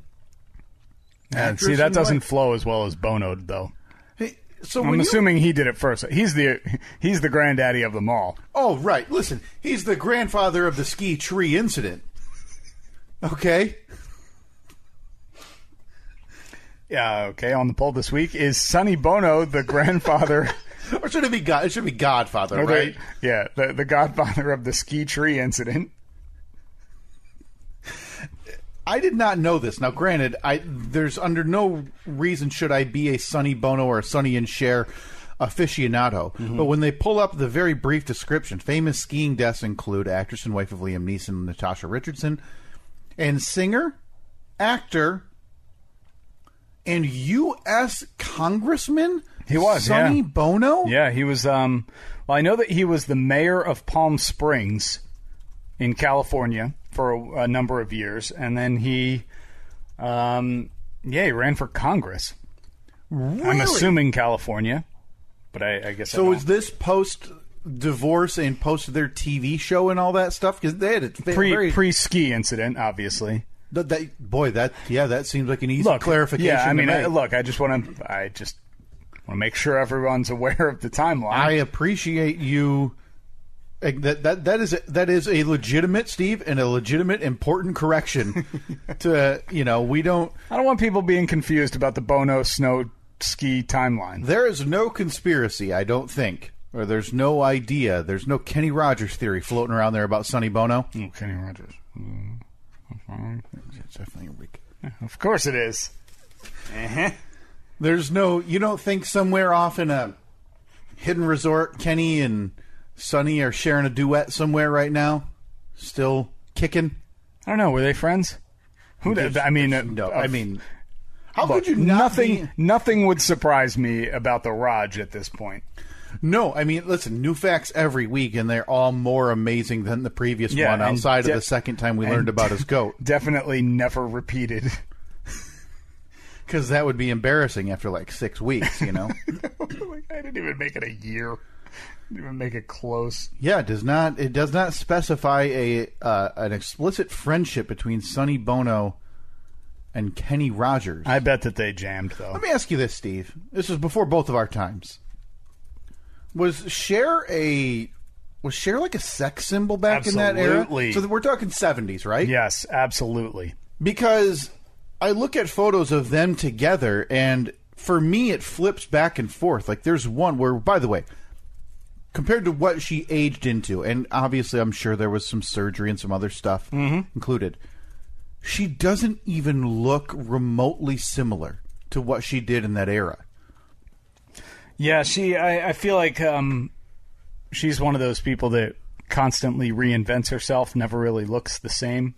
From my money, doesn't the highlight of her career is when she re-recorded I Got You, Babe for the Beavis and Butthead Do America soundtrack. Oh, back wow. in the mid-90s. Because a lot of people would assume peak Cher was not the Sonny Bono era, was not the TV show era, but was when she was writhing around on a naval ship in a one-piece in her, that had to be 50s, 40s at that point? Probably. That was If I Could Turn Back Time, correct? Oh, yeah, I bet she was in her 50s then. Because how old did you say she was now? I did not say. Oh, I thought you said. No, I did not. She's got to be in her 70s, right? If I Could Turn Back Time, that came out in 1989. And Cher is 74 right now. So 31 years ago. Yeah. So she was 43. Okay. Well, it's not nearly as old as I thought. But would you I'm almost 43. Maybe, and who do you think would look better in a one-piece singing I Could Turn Back Time? I'd pay to see you, Steve. I've already seen Cher, so I know. At this point, I'd pay to see. Let me see. Let me pull up this picture from the music video. I wouldn't say it's a particularly good-looking 43. No? No, but then she really went down the surgery route, I think. And has really, turned back time. For real lack of a better term. She still performs it. 2019. There's a still of her on YouTube performing that song 2019 in Amsterdam. She still throws on this slinky little one-piece style Does thing. she? But like, can you go see a Cher concert, or is it Well, Cher now did- to perform her hit? It's Cher, and it's like at a New Year's Eve celebration. She comes out, sings one song, and that's it. No, if I remember right, Cher, Like Cher's not doing world tours. Right? I think, held a record for longest residency in Vegas. I thought. Oh, I knew she was doing that. I didn't know she still She's was. still there at the MGM resorts. I don't know exactly which one, because MGM owns a whole lot of them over there. But yeah, Cher shows in Vegas. She still does those. Wow. Is that better than the world tour? Do you want the residency in Las Vegas? God, yeah. Well, obviously, Like if it's me, if I'm the performer, hell yeah. see, no, I want to be able to do my song, do my hour and 20-minute show every night. Walk backstage, get in the elevator, hit the P for Penthouse, and within 5 minutes of walking off stage, I'm back in my penthouse apartment, having a drink, going to bed. So, obviously, Steve, this is makeup professional and everything. Look at her. Like that Looks fantastic. That looks fantastic, Looks great. right? Good for her. Good for you, Cher. Well, glad she's doing well. We were all worried about her after the Bono incident. I don't know if she'd pull through. You think she still... Nope, I'm not going to make that joke. No, go ahead. Okay. You think she still goes back to the tree and, kind of touches the imprint where his head hit? As like a memory? Boy, that's just out of line. Can't believe you'd say such a thing. Are you an animal? Because, a lot of you can go to the grave site of whoever, of your loved ones, if you feel that way about speaking to your deceased loved ones, right? You'll see people go to the grave sites and talk, have conversation. I think that's beautiful. But do you ever think that Cher has a picnic on the ski hill at the tree? Do you think... Or do you think they took down the tree, Steve? Is the tree that murdered American icon Sonny Bono still there, or is it in prison? Okay, do you know how sometimes you'll be driving down the highway and you see like a roadside memorial? Do you think there's a tree-side memorial on the ski hill? Listen, that'd be a skiing hazard. You'd have to warn the skiers. Is this a black diamond or is this a bunny hill we're talking about? Boy, imagine if you're Sonny Bono and you kick the bucket on a bunny hill. Yeah, like a 15-degree grade that like people can walk past you, and you turn around and say, "Shut up, Cher! Of course I'm not going to hit that tree." Oh, there it is. Google Groups. Is this tree that Sonny Bono hit? I'm looking at it right now. It's still there. So is there a makeshift memorial? Inconclusive. Let's see. I heard they cut it down because of too many people standing around taking pictures and videos, creating an unsafe obstruction. I believe it's gone. Yeah, it sounds like it is. They cut it down for exactly that reason, because people were going there to find it. So somewhere in America, There it is. R.I.P. Bono. How do you miss it? It's not just one. I mean, that's a and cluster. it's not like it's in the middle of the... Would you hydroplane? All right. 4 left! 4 left! The trees can't move, Sonny! Shield your head!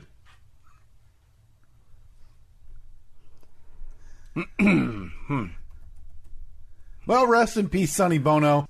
There's only one way you and I eulogize people, and it is beautiful. We give majestic eulogies to important people who have lost their lives. Mm-hmm.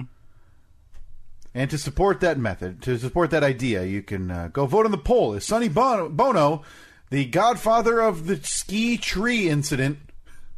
It's on Facebook and Twitter, at Stephen Kyle. Boy, what a nice trip down memory lane. 1998, 1998, that January happened of in 98. Nevada. What were you doing in January of 98? Well, I was 11, Steve, so I was... I was a junior. I was halfway through my junior year in high school. Okay. Let's see. What was big in my life back then? January of 98. Okay, so about a month earlier, I'd been dumped by my girlfriend. Oh, wow. Christmas time. Merry Christmas, yeah, Steve. it was like a week before Christmas. She dumped me.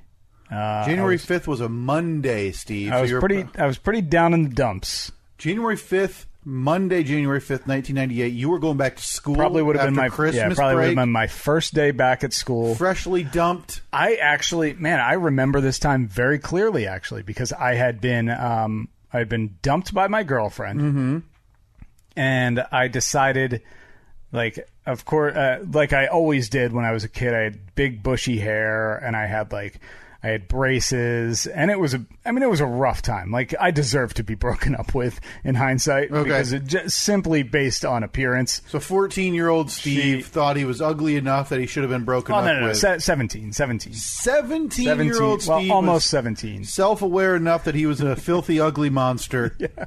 So I remember I was broken up with right before Christmas, and I decided to use Christmas break that year to reinvent myself. And I remember I shaved my head, which was a much better look for me. Yeah. Probably always has been a much better look for me. I don't know, man. I listen, the Cooper hair, when you busted that thing out in Van Wert, Ohio. That was something special. 2 years ago now. 2 years. Was yeah. that 2? No, that wasn't 2 years. Was that last year? That was Don't last remember. April. I think it was... I think it was last year. No, I might. Well, who cares? So yeah, I went home on Christmas break, shaved my head, got my braces taken off, which was like... They weren't even ready, but you said, hey, Doc, I got to reinvent myself. Get the chisel. Just went out in the garage, grabbed some pliers, and bink! That is one I remember, getting the braces off. Because That was big. You're excited to get them off. Well, back then, too, you had braces for like 3 years. Oh, absolutely. Now it's like, if you do have to get braces, if you can't just get one of those pop-in Invisaligns or things Yeah. that you wear at night, you have them for like 6 months. But Seriously? yeah, back then, I remember I got my braces in 8th grade. Yeah. And it was halfway through my junior year by the time I got them taken off. But I remember getting them off. And again, you're so excited, but then you really it's like an hour and a half appointment because they literally have to chisel the glue off your teeth, and it hurts. I don't remember mine being so bad. I remember it, honestly, the way that I just described it. They basically grabbed onto it, and they gave it a little twist, and it just popped right off. Because I remember thinking, like, if they come off so easily, how have they not fallen off in the last 3 years from me, like, eating a Jolly Rancher or something?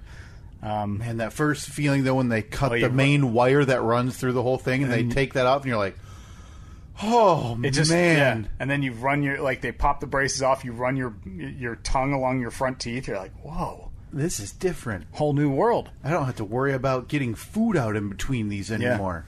So yeah, I got the haircut, got the braces taken off, and changed up the wardrobe a bit. I remember I went back to school with a couple of new shirts, and I was feeling on top of the world. Did you bust out the Jinko jeans? No Jinko. I was never into Jinkos. I never got them. Definitely baggy jeans. That's the 90s look, man. Yeah. I mean, and early 2000s as well. Yeah. Like it's been a total 180 in terms of how pants are supposed to fit you in the last 20 years. Yeah. It was a whole new world for me, and I remember the first person to say anything was one of my teachers, Mr. Manitti. Yeah? And I had, like... Of course. Middle of New Jersey. Yeah. Manitti. You probably walk in and you interrupt him and, whoops, sorry, and drop some meatball down his shirt. Surprisingly, you're not far from the truth at all. Now, I had also taken the time to grow a little peach fuzz goatee. Hey, because I remember 17-year-old Steve. Now, Manitti, his again, not surprising, his greeting, his go-to term, like normally if you walk in and I see you, I'd be like, hey. Well, his was yo guy. So I remember walking into his class, and he's like, "Oh, yo, guy, what do you got going on here? You got the haircut up here. You got the new thing down here. You got the nothing on your teeth. They're looking good." And I was like, "Hey, wow, thank he's very descriptive. This guy, this Manitti. That's exactly how he was. Hey, missing that? You got that? No, this is different. Hey, yo, hey, boom. Hey, yo, guy." Well, he was the teacher for a class called EO, which was, I forget, it stood for, like, in hindsight, I think it was the class for that you went to if, like, you didn't have a shot in hell at being good at anything else. Okay. I think it stood for like employment opportunity. So in the cafeteria in the high school, back in like off the side of the cafeteria, there was the teachers. It was like the teacher, not a lounge, but like the teacher's kitchen. Sure. So the teachers could go in there and order their lunch. They could get, you know, a sub or sandwiches or whatever. Oh, listen, this is Jersey. You've got two options: spaghetti with the meatballs or a hoagie. Yeah. That's it. Right. So students worked in the kitchen. So I was in the class EO. So like for the first week of the semester, you learn how to slice meat, and you learn how to make a sandwich. Hang on.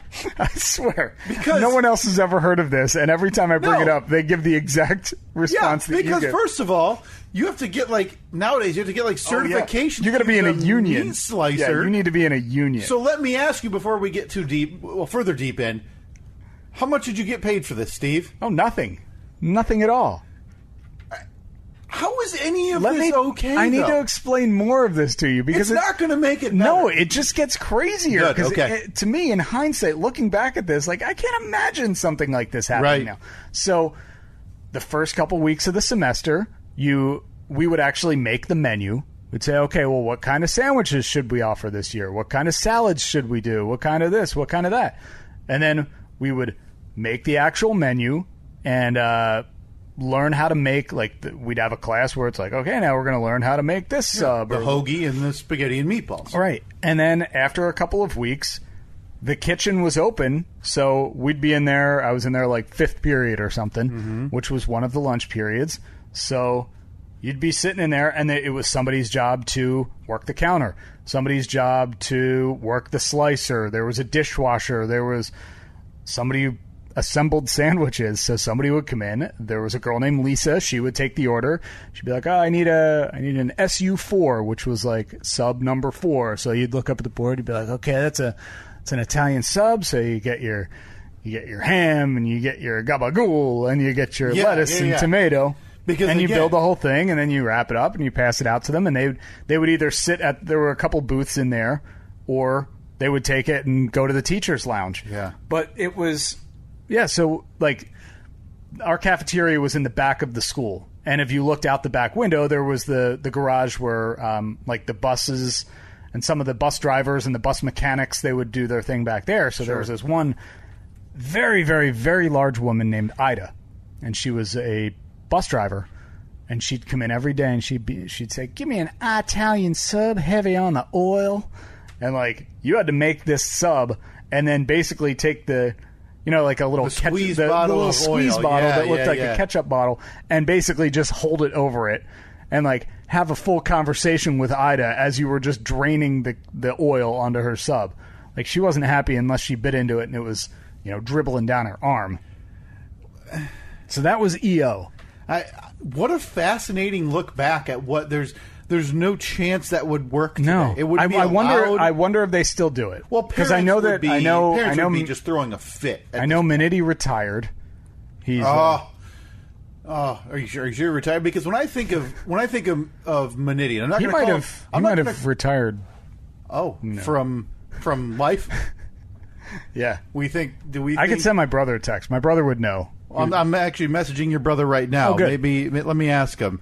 Is Mr. Just say is Yo Guy still alive? He'll know exactly. Or the hombre. Is Yo Guy still kicking? He'll know exactly what you mean. Recording the podcast right now. Because when I think of Minetti, I don't think of Minetti as old man Minetti. And tell me if I'm wrong here. I think of Minetti as in, and I don't want you to even correct me. Just nod your head, please. Minetti's in his mid-40s. He's got a receding hairline, but he still slicks back his long hair all the way. He's got a full beard. Maybe not a full beard. I'll come back to the facial hair. But I get the impression that Minetti maybe owed a few bucks to some people with some sports betting issues. When I think of Minetti Yo Guy, I think of Minetti owing a few dollars, and maybe he came in with a few bandages on his hand and like a busted up knuckle here and there because he was late on paying back the bookies for the Celtics game last Thursday. I know it's going to sound like a real stereotype, Yeah. but he looked pretty much like Chef Boyardee.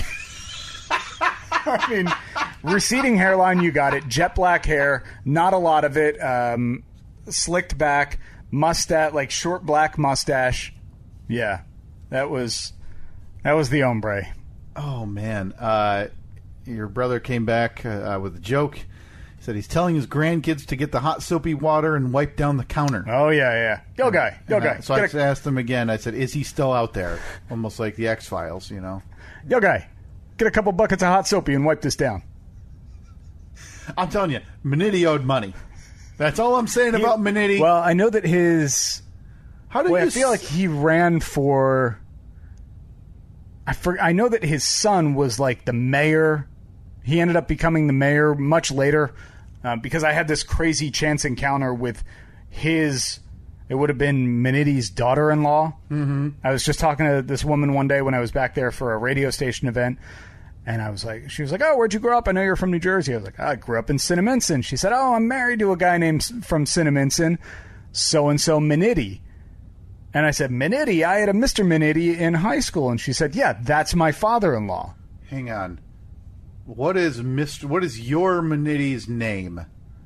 First name. Or do you just want to type, maybe you can text it to me? To be honest, I'm not sure. Okay. Why, what do you got? Well, I think it may be his kid. There was some weird, some stuff went on, I think. His kid's in the news. Yeah. If it's his kid might be Anthony. Yeah. And he's the mayor now of Cinnaminson. Yes. Yeah. Okay. Well, I knew that. There's a headline title from New Jersey, the NJ.com. Mm-hmm. New Jersey mayor flips out over Facebook post mocking his election loss. And when was this? This was 2017. Okay. Yeah. And somebody used the crying Jordan meme, and he lost his mind. I need to know if... Is it Minniti? Minniti. One T on the end, Steve. December 9, 2017. After tumultuous year, mayor bids Cinnaminson a fond farewell. He probably turned around, flipped the bird, and couldn't wait to get out. Yeah. Let's see. I'm assuming that this Anthony Minetti, the mayor, is Anthony Jr. I feel like it was Anthony. This story made Deadspin back in the day of when he did this. So, oh, wow. I mean, that's impressive. Well, we'll never know. Minetti, maybe out there, maybe with a limp because he busted a couple kneecaps after he didn't pay his debts. Maybe he ran away with his son in disgrace. Oh, boy. Man, that brings back a lot of memories. You know, the time's going to come, Steve, when Brother Mike is able to come out and visit and have a little bit of time to where I can just sit him down at this table, whether you're here or not, and get a full recap on so many tales and yarns that have been spun on this podcast, just like Mr. Minetti. Yeah.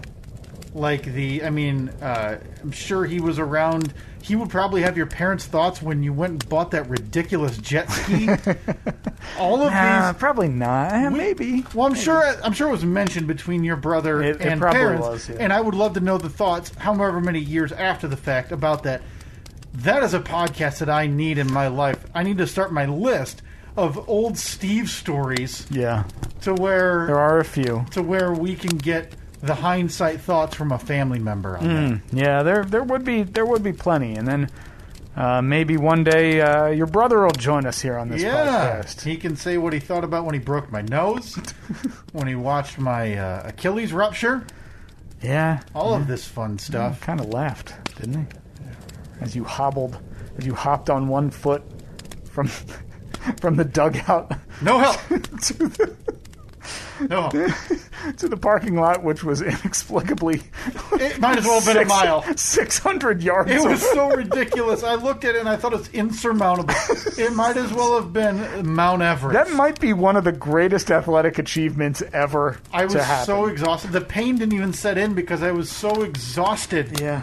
And in hindsight, that run is probably what made my aortic valve explode. Could be. Could be. You know, just to recap, though, Steve, because I don't want to get too far away. Hey, yo, guy! Oh. Hey, yo, guy. Give me a BU7.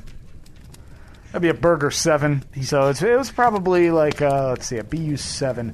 That's pretty far down the list, because you figure BU1 was your basic hamburger, BU2 was probably a cheeseburger, BU3 maybe lettuce and tomato, Man, BU7. I don't even know if there was a BU7. If there was, it was probably something ridiculous, like a chicken Cobb Caesar salad burger. But yeah, that was Mr. Minetti. That was the EO guy. That great class. EO.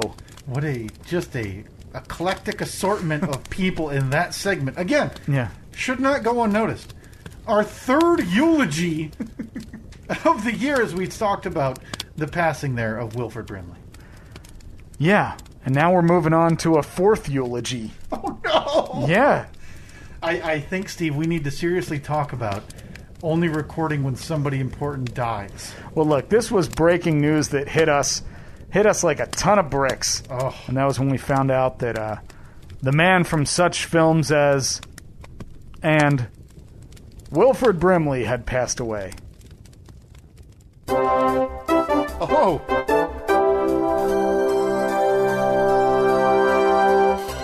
Sorry to interrupt this regular recording of the Stephen Kaw podcast, but I have to tell you, Wilford Brimley dead at 85. Oh, my. Oh, man.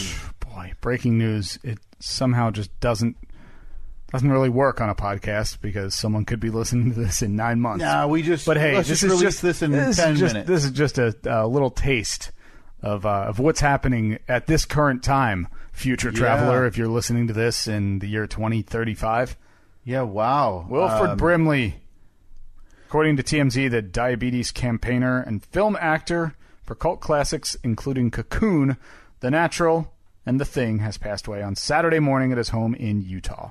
Looks like the last thing he was in, 2016, Timber the Treasure Dog, so safe to say that career took a jump off the cliff. How do you know? Do you know Timber the Treasure Dog didn't? Bonnie and Clyde did that one, didn't he? That career. Starring Wilford Brimley. Well, that's the first.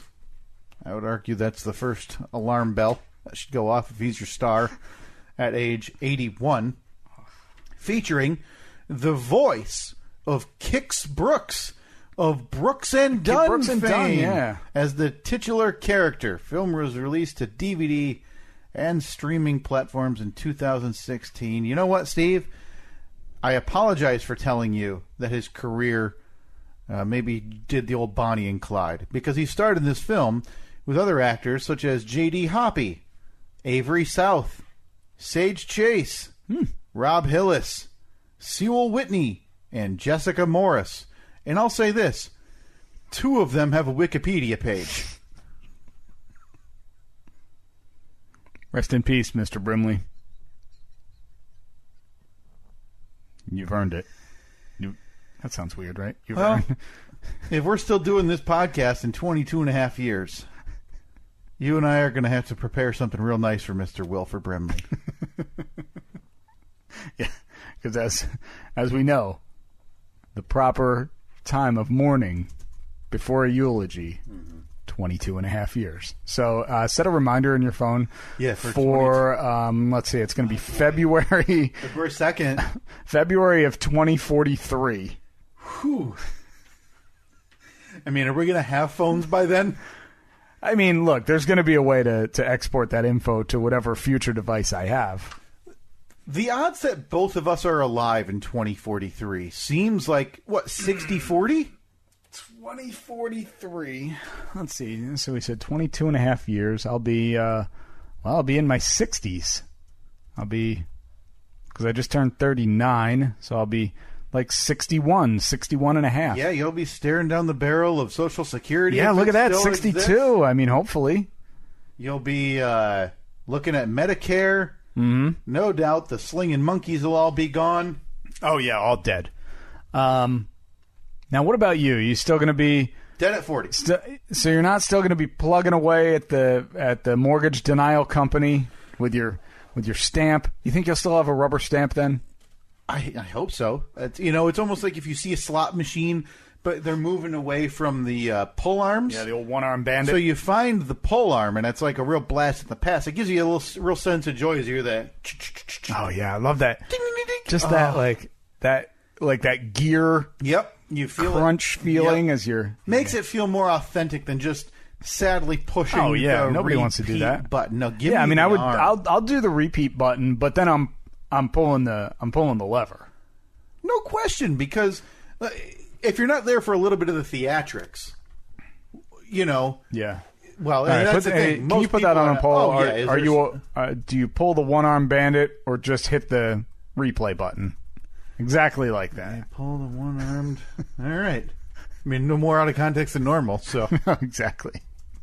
And another thing I wanted to mention this week, Steve, but again, before I move on, to wrap it up, thank you to everybody who did vote for us, even if we don't make the top 10. That would be very sad.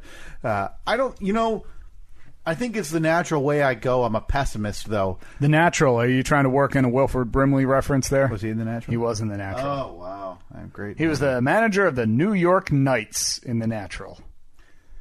He looks like a guy who would be a bad baseball manager. He does. Yeah. He has a perfect body type for it.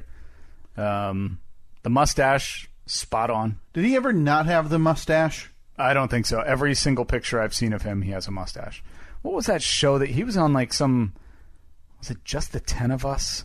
I remember there was. Oh boy, when I looked at his TV credits, Steve, he hadn't been on TV since a late night appearance in 2011. Okay, well this show I know would have been way back. This right? was in probably late 80s, early 90s. He was on like some sappy family show. Wow, that I remember I used to watch. Yeah, now Wilford Brimley, that whole thing, where he was in Cocoon, I believe was his most famous role. That was Our before House. Our Never House. heard of it. Yeah, from 1986 to 88, very short-lived. Oh, he was in the military too. Of course he was. He's a goddamn American treasure. You don't look at that guy and assume he was doing a lot in the military, though, do you? Oh, I bet he's one of those guys, if you pull up a picture of him when he was like a private, he was like chiseled. Probably has a cigarette hanging out of each side of his mouth, and he's like wrenching away on a bomb or something. Yeah, he was a Marine from 53 to 1956. All right, so he just missed the big one by about 5 years or so, 6 years. A strapping young man. Yeah? Yeah, he probably did some time. I'm guessing 53 to 56 sounds like he would have been in Korea. I think that was that time frame. Yeah. Yeah, a good-looking young guy in the Marines. You think he gets buried? Nope, not going to bring that one up. We don't need to go down that. Not for 22 and a half years. Remind me to make the joke about the Postmaster General and Bob Barker and the gravesite in 22 and a half years. Did you put that reminder in your phone? Yeah, no problem. But the day before. Right. So February, so I have time to, really refresh my memory. So then on February 2nd, I can then make that joke, but I need to be reminded, Steve, on February 1st. Rest in peace, Willie Brim. People called him Willie Brim, right? I bet your friends called him Willie. You think you insured that mustache?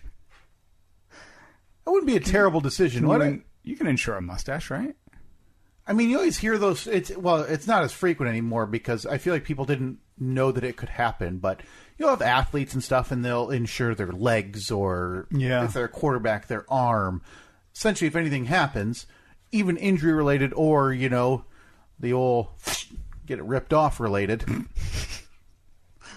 Is that I don't know if that happens enough where you can proceed it with the old. Because that makes it seem like it happens on the regular. No, Steve, that's a tried and true American folklore tale. Like if I right exactly now, American folklore. Yeah, quarterback arm ripped off. So he learns how to throw with the other arm. Like it's a Disney movie. That's a plot. Yeah, that's a plot from like Friday Night Lights or a Disney movie. I would bet. I mean, at some point, somebody has had an insured arm that had it then ripped off, whether it be by an animal, maybe a tragic car accident, maybe they skipped the Sonny Bono, but still. Perfect example is the drummer from was it Warrant? No, not Warrant. The drummer from You're telling me one-armed drummer. One-armed drummer. You're telling me there's a drummer who had his arm ripped off? There is. Rick Allen. Yeah, from Def Leppard. Def Leppard overcame the amputation of his left arm in 1984. He's still... Oh, boy. He's still playing. But, yeah, and they just they designed this, like, super elaborate drum kit that has a bunch more foot pedals that would be used to play the drums that he can no longer play because his arm got ripped off. booted him. I mean, you got to make all these concessions. Just get a new one. You know, there's plenty of them out there. Do you think they're ever tired of just hearing the left side of their... Well, he fixed it. So it's just like the percussion. So it's just like... Can he even... Rick! Love of God, try something new, man! Can he even do like... if somebody tells a joke on stage? No, he's got to have a little buddy walk over and go, boom. So then with his two hands like on a bongo, and then he hits the... I don't know how Rick Allen got dragged into this. I apologize for saying that you were in the band Warrant. Car accident. Then girlfriend, while trying to pass another car at high speed, he lost control of his Corvette. Tried a dry stone wall and entered a field. Thrown from the car because he didn't fasten his seatbelt correctly. Oh, yeah, that was back in the no seatbelt days. No, but they're saying it was fastened just incorrectly. What did this moron do? Put it in, like, into the middle seat? Buckled it into the tape deck. Yeah, did he just duct tape it to the 8-track player? Oh, God. Causing his left arm to be severed. Well, I think it's a small price to pay for not knowing how to buckle a seatbelt, you idiot. I don't know. I think that's a pretty big price to pay for not knowing how to buckle a seatbelt. Listen, I am anti-Rick Allen, as I may have been able to tell, and this will only move it forward. A woman who lived nearby responded to the scene. When asked by Allen, what do you think Rick Allen asked after he just crashed his Corvette with his girlfriend? Oh, I mean, it would have to be the customary, like, can you call 911 or... Yeah. Do you know who I am? No, I don't. Can somebody go see Rick and take his leg?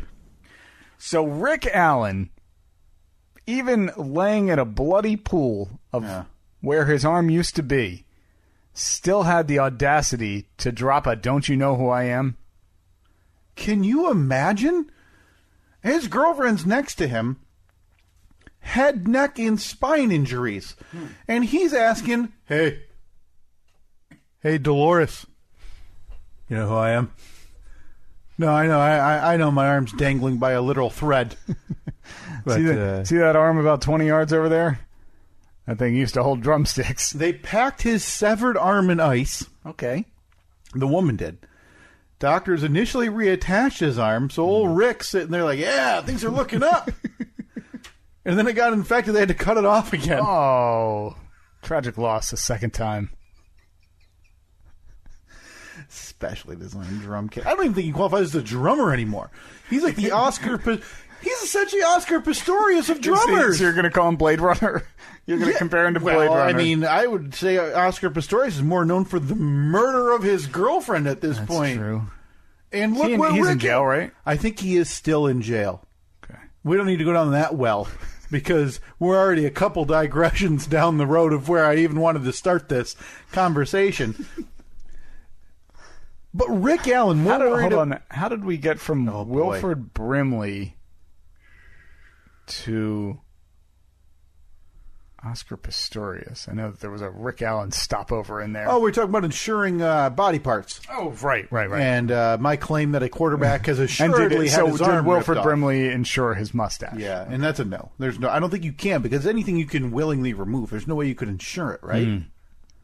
I don't know. Do you think Rick Allen hung his arm out the window and crashed his car on purpose while he duct taped his seatbelt to the tape deck? Just for an insurance payday? Because now he's back and now he gets all the, oh man, that Rick, he sure is really good. He sure showed them. Some buffoon ranked him number 7 in the greatest drummers of all time list. You disagree? If I had to rank my top drummers, where would he be? Who would, better yet, who would be in front of him? Oh, Ringo Starr. He's renowned, right? Yes.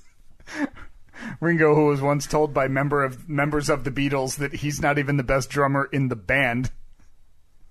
You think he cares about that, though? No, because he's still alive, and he's making bank. Because he's at this point, he's outlived John by 40 years. He's outlived George by 20 years. Paul's still doing okay. Paul's still hanging in there, making lots of money.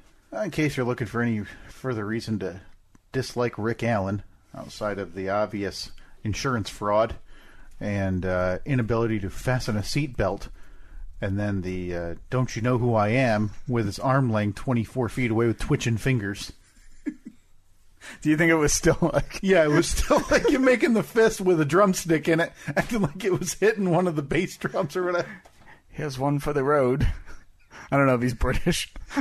Oh, I think he's English, yeah. Okay. He was married from 91 to 2000, and in 1995 arrested for spousal abuse. Oh, boy. Sentenced to a work... At least he's only got one arm. Probably couldn't do What too type much of damage. What?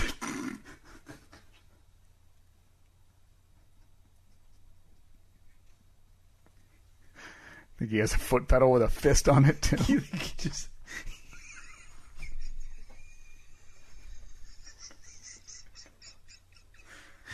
You think he's just... This is all, we know that this is all horribly inappropriate. You think he was just doing kind of like some MMA fighters where they just do like leg kicks to really frustrate the person?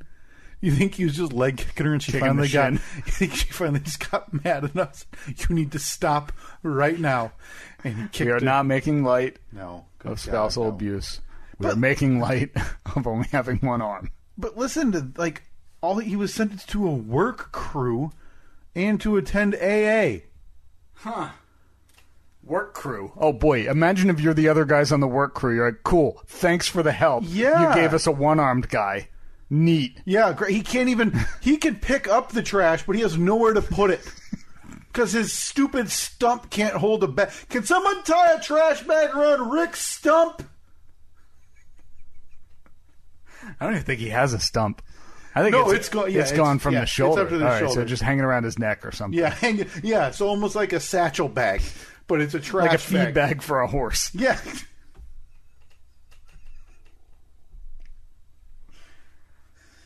Boy, it's like we know that it's inappropriate, but it just is not going to stop us. Oh, great. I got to pull up 2 bags of trash while one arm over there has just got to poke it with a stick and move it to a different area? I swear to God, I saw Rick dumping his trash down the sewer. Oh, this guy looks like a jerk. That concludes this week's deep dive on Rick Allen. But anyway, what I wanted to get to... There's something I need to know because you gave me a little teaser before we started recording Yeah. about I don't even know how a new to... hobby? No, not a new hobby. A new purchase related to a hobby. A new purchase. Okay, so your hobbies, as far as I know, I don't know you that well. It hasn't been that long. We meet once a week, and that's it. Okay, now your hobbies, obviously you're a big sports fan. Yep. You are, I'm assuming that this has to do with your love of comic books. Steve, that would be correct. Okay, so comic book culture related. Okay, are you now a guy who has like full size mannequin wearing like Spider-Man suit in your basement? Steve, I've been fighting the fight for years just so I can get like a water cooler in my house because I think that would be cool. If you think my wife would allow a full size Spider-Man, Wait, you finally have a job now where there's, I'm assuming there's an actual water water cooler. Drinking fountains with those like water bottle fill up things in them. Okay. Nope, no water cooler. I need to. After we get past this, I need an update on the new career. By the way. Oh sure, yeah. I mean, there's not much to update, but yeah. I have some questions about like the office setup. Maybe who you're palling around with. Oh, nobody on the lunch break. Nope. Sit in my car by myself. Leave me alone. Well, there's your update. Kyle's still miserable as ever. Don't even know if we needed to verbalize that update. I'm sure most people could have guessed. All right, so you I got a post on the poll there. Is Rick yelling a dumb jerk? If I'm not mistaken, that was a runaway poll that week. Well, as it should with be. everybody agreeing that Rick Allen was a dumb jerk. As it should be. You know, the guy is regarded as one of the better drummers in the modern era, I guess you could call it. But I stand by it. When you're comparing him to two-arm drummers, I doubt it. Also, I'll give him this. He's the best one-arm drummer. that we've heard of. That we've heard of. Yeah. I'll give him this. He's probably the best one-armed drummer who beat the hell out of his wife in public. Yeesh. I'll give him this. I'll bet he's the best one-armed drummer who beat the hell out of his wife, who lost his arm in a car accident with his girlfriend in the car, and while ignoring her livelihood was, again, crawling after his arm, saying, "Save it! Save it! That's the moneymaker!" I'm famous. Boy, it feels kind of... I think we need to lift the spirits. We can't end the year in review program, Steve, like that on a such somber a note, down somber note as Rick Allen losing his arm in a car accident. And again, condolences to Rick Allen fans, or Rick Allen's arm fans for your loss there back in the 70s.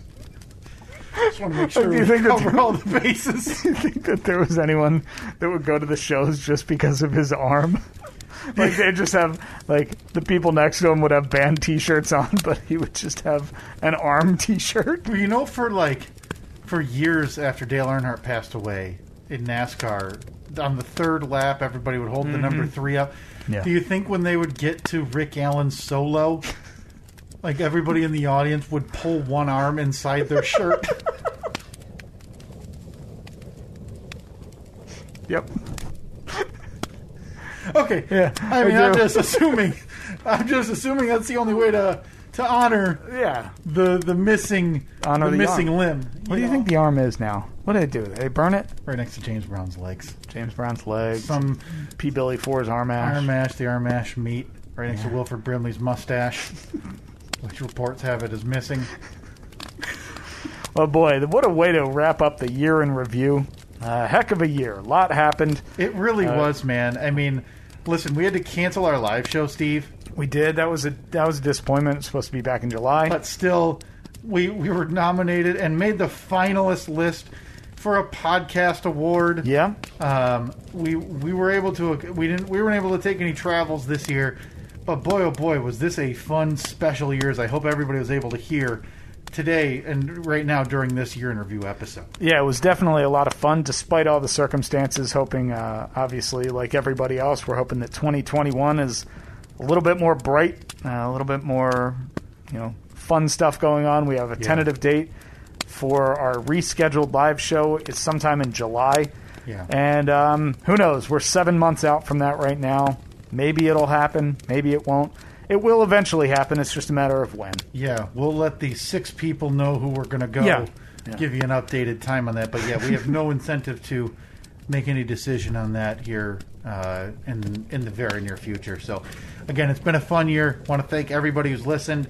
I know I've said it a bunch of times, but thank you to everybody who sent your well wishes, who sent us gifts, who sent me gifts, who sent any type of concern for me during mostly the gifts, though. Mostly the gifts. Mostly if you the sent gifts. well wishes, that's fine. Yeah. If you're like the Humphrey and you sent well wishes with a bill, By the way, I paid that 30-cent bill. boy, if you're like that, kind of thank you.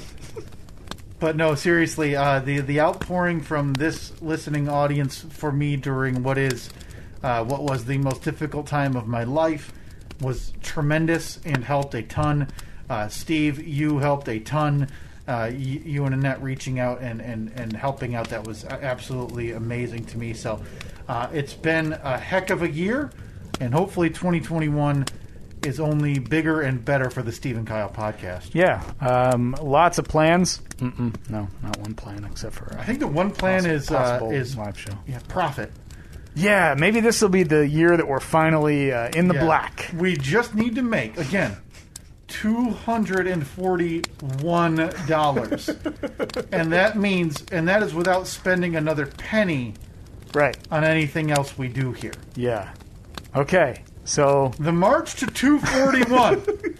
That's less than $1 a day. We can do that. Here's what you can do. Look, for less than the cost of a cup of coffee a day. You can either sponsor a kid in a disadvantaged country that you'll never meet. Boo. Or you can sponsor the Steve and Kyle podcast on their march to 241. Yeah. And turn in a profit. Yeah. We might give you a tote bag. We're not going to give you a tote bag. That would go against a 241. We're now talking look, March to if 3s. somebody donates tote bags, we'll send them out. But only if somebody else donates the shipping cost. You'd have to donate the tote bags. We'd have to beg your wife to use the Cricut to put our logo on there.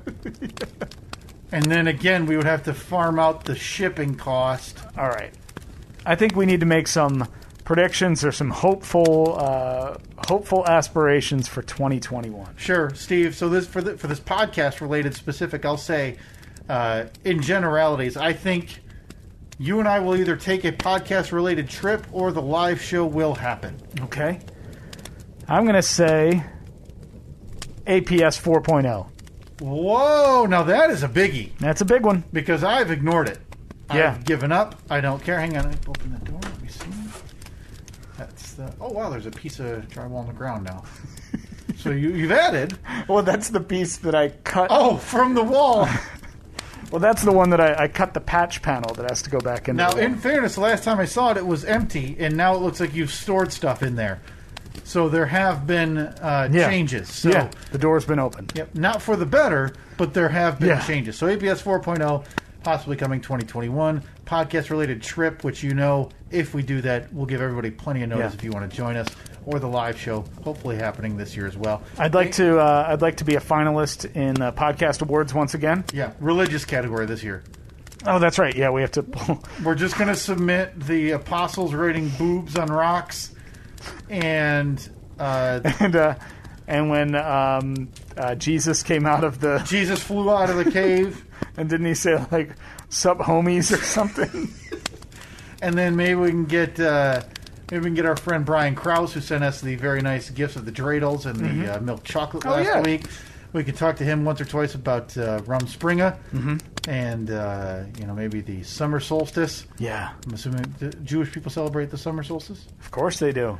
We'll get that. We'll get him on, and we'll submit our sizzle reel of all our religious stuff, and we'll definitely be in the finals. It's just so it's like 10 seconds of us spinning a dreidel. Yep. A couple seconds of us talking about Jesus flying out of a tomb, and then a montage of us just saying, Jesus Christ. Yeah, that's it. Just need about 60 to 80 seconds, and we need to sway just, a handful of voters. Yeah. It won't even take that much. All right, well, there you go. Those are our big predictions and hopeful aspirations for 2021. Yeah. I can't thank you enough for listening and downloading the podcast and interacting on social media. Facebook, Twitter, Instagram, at Steve and Kyle. And that's it. We'll be back next week with a brand new episode, our first new episode of 2021. New year, new me, Steve. New year, new us. Boy, things are really going to be great in this year. Man, I can't wait to see the exact same setup for the next 52 weeks. Talk to you next week. See ya.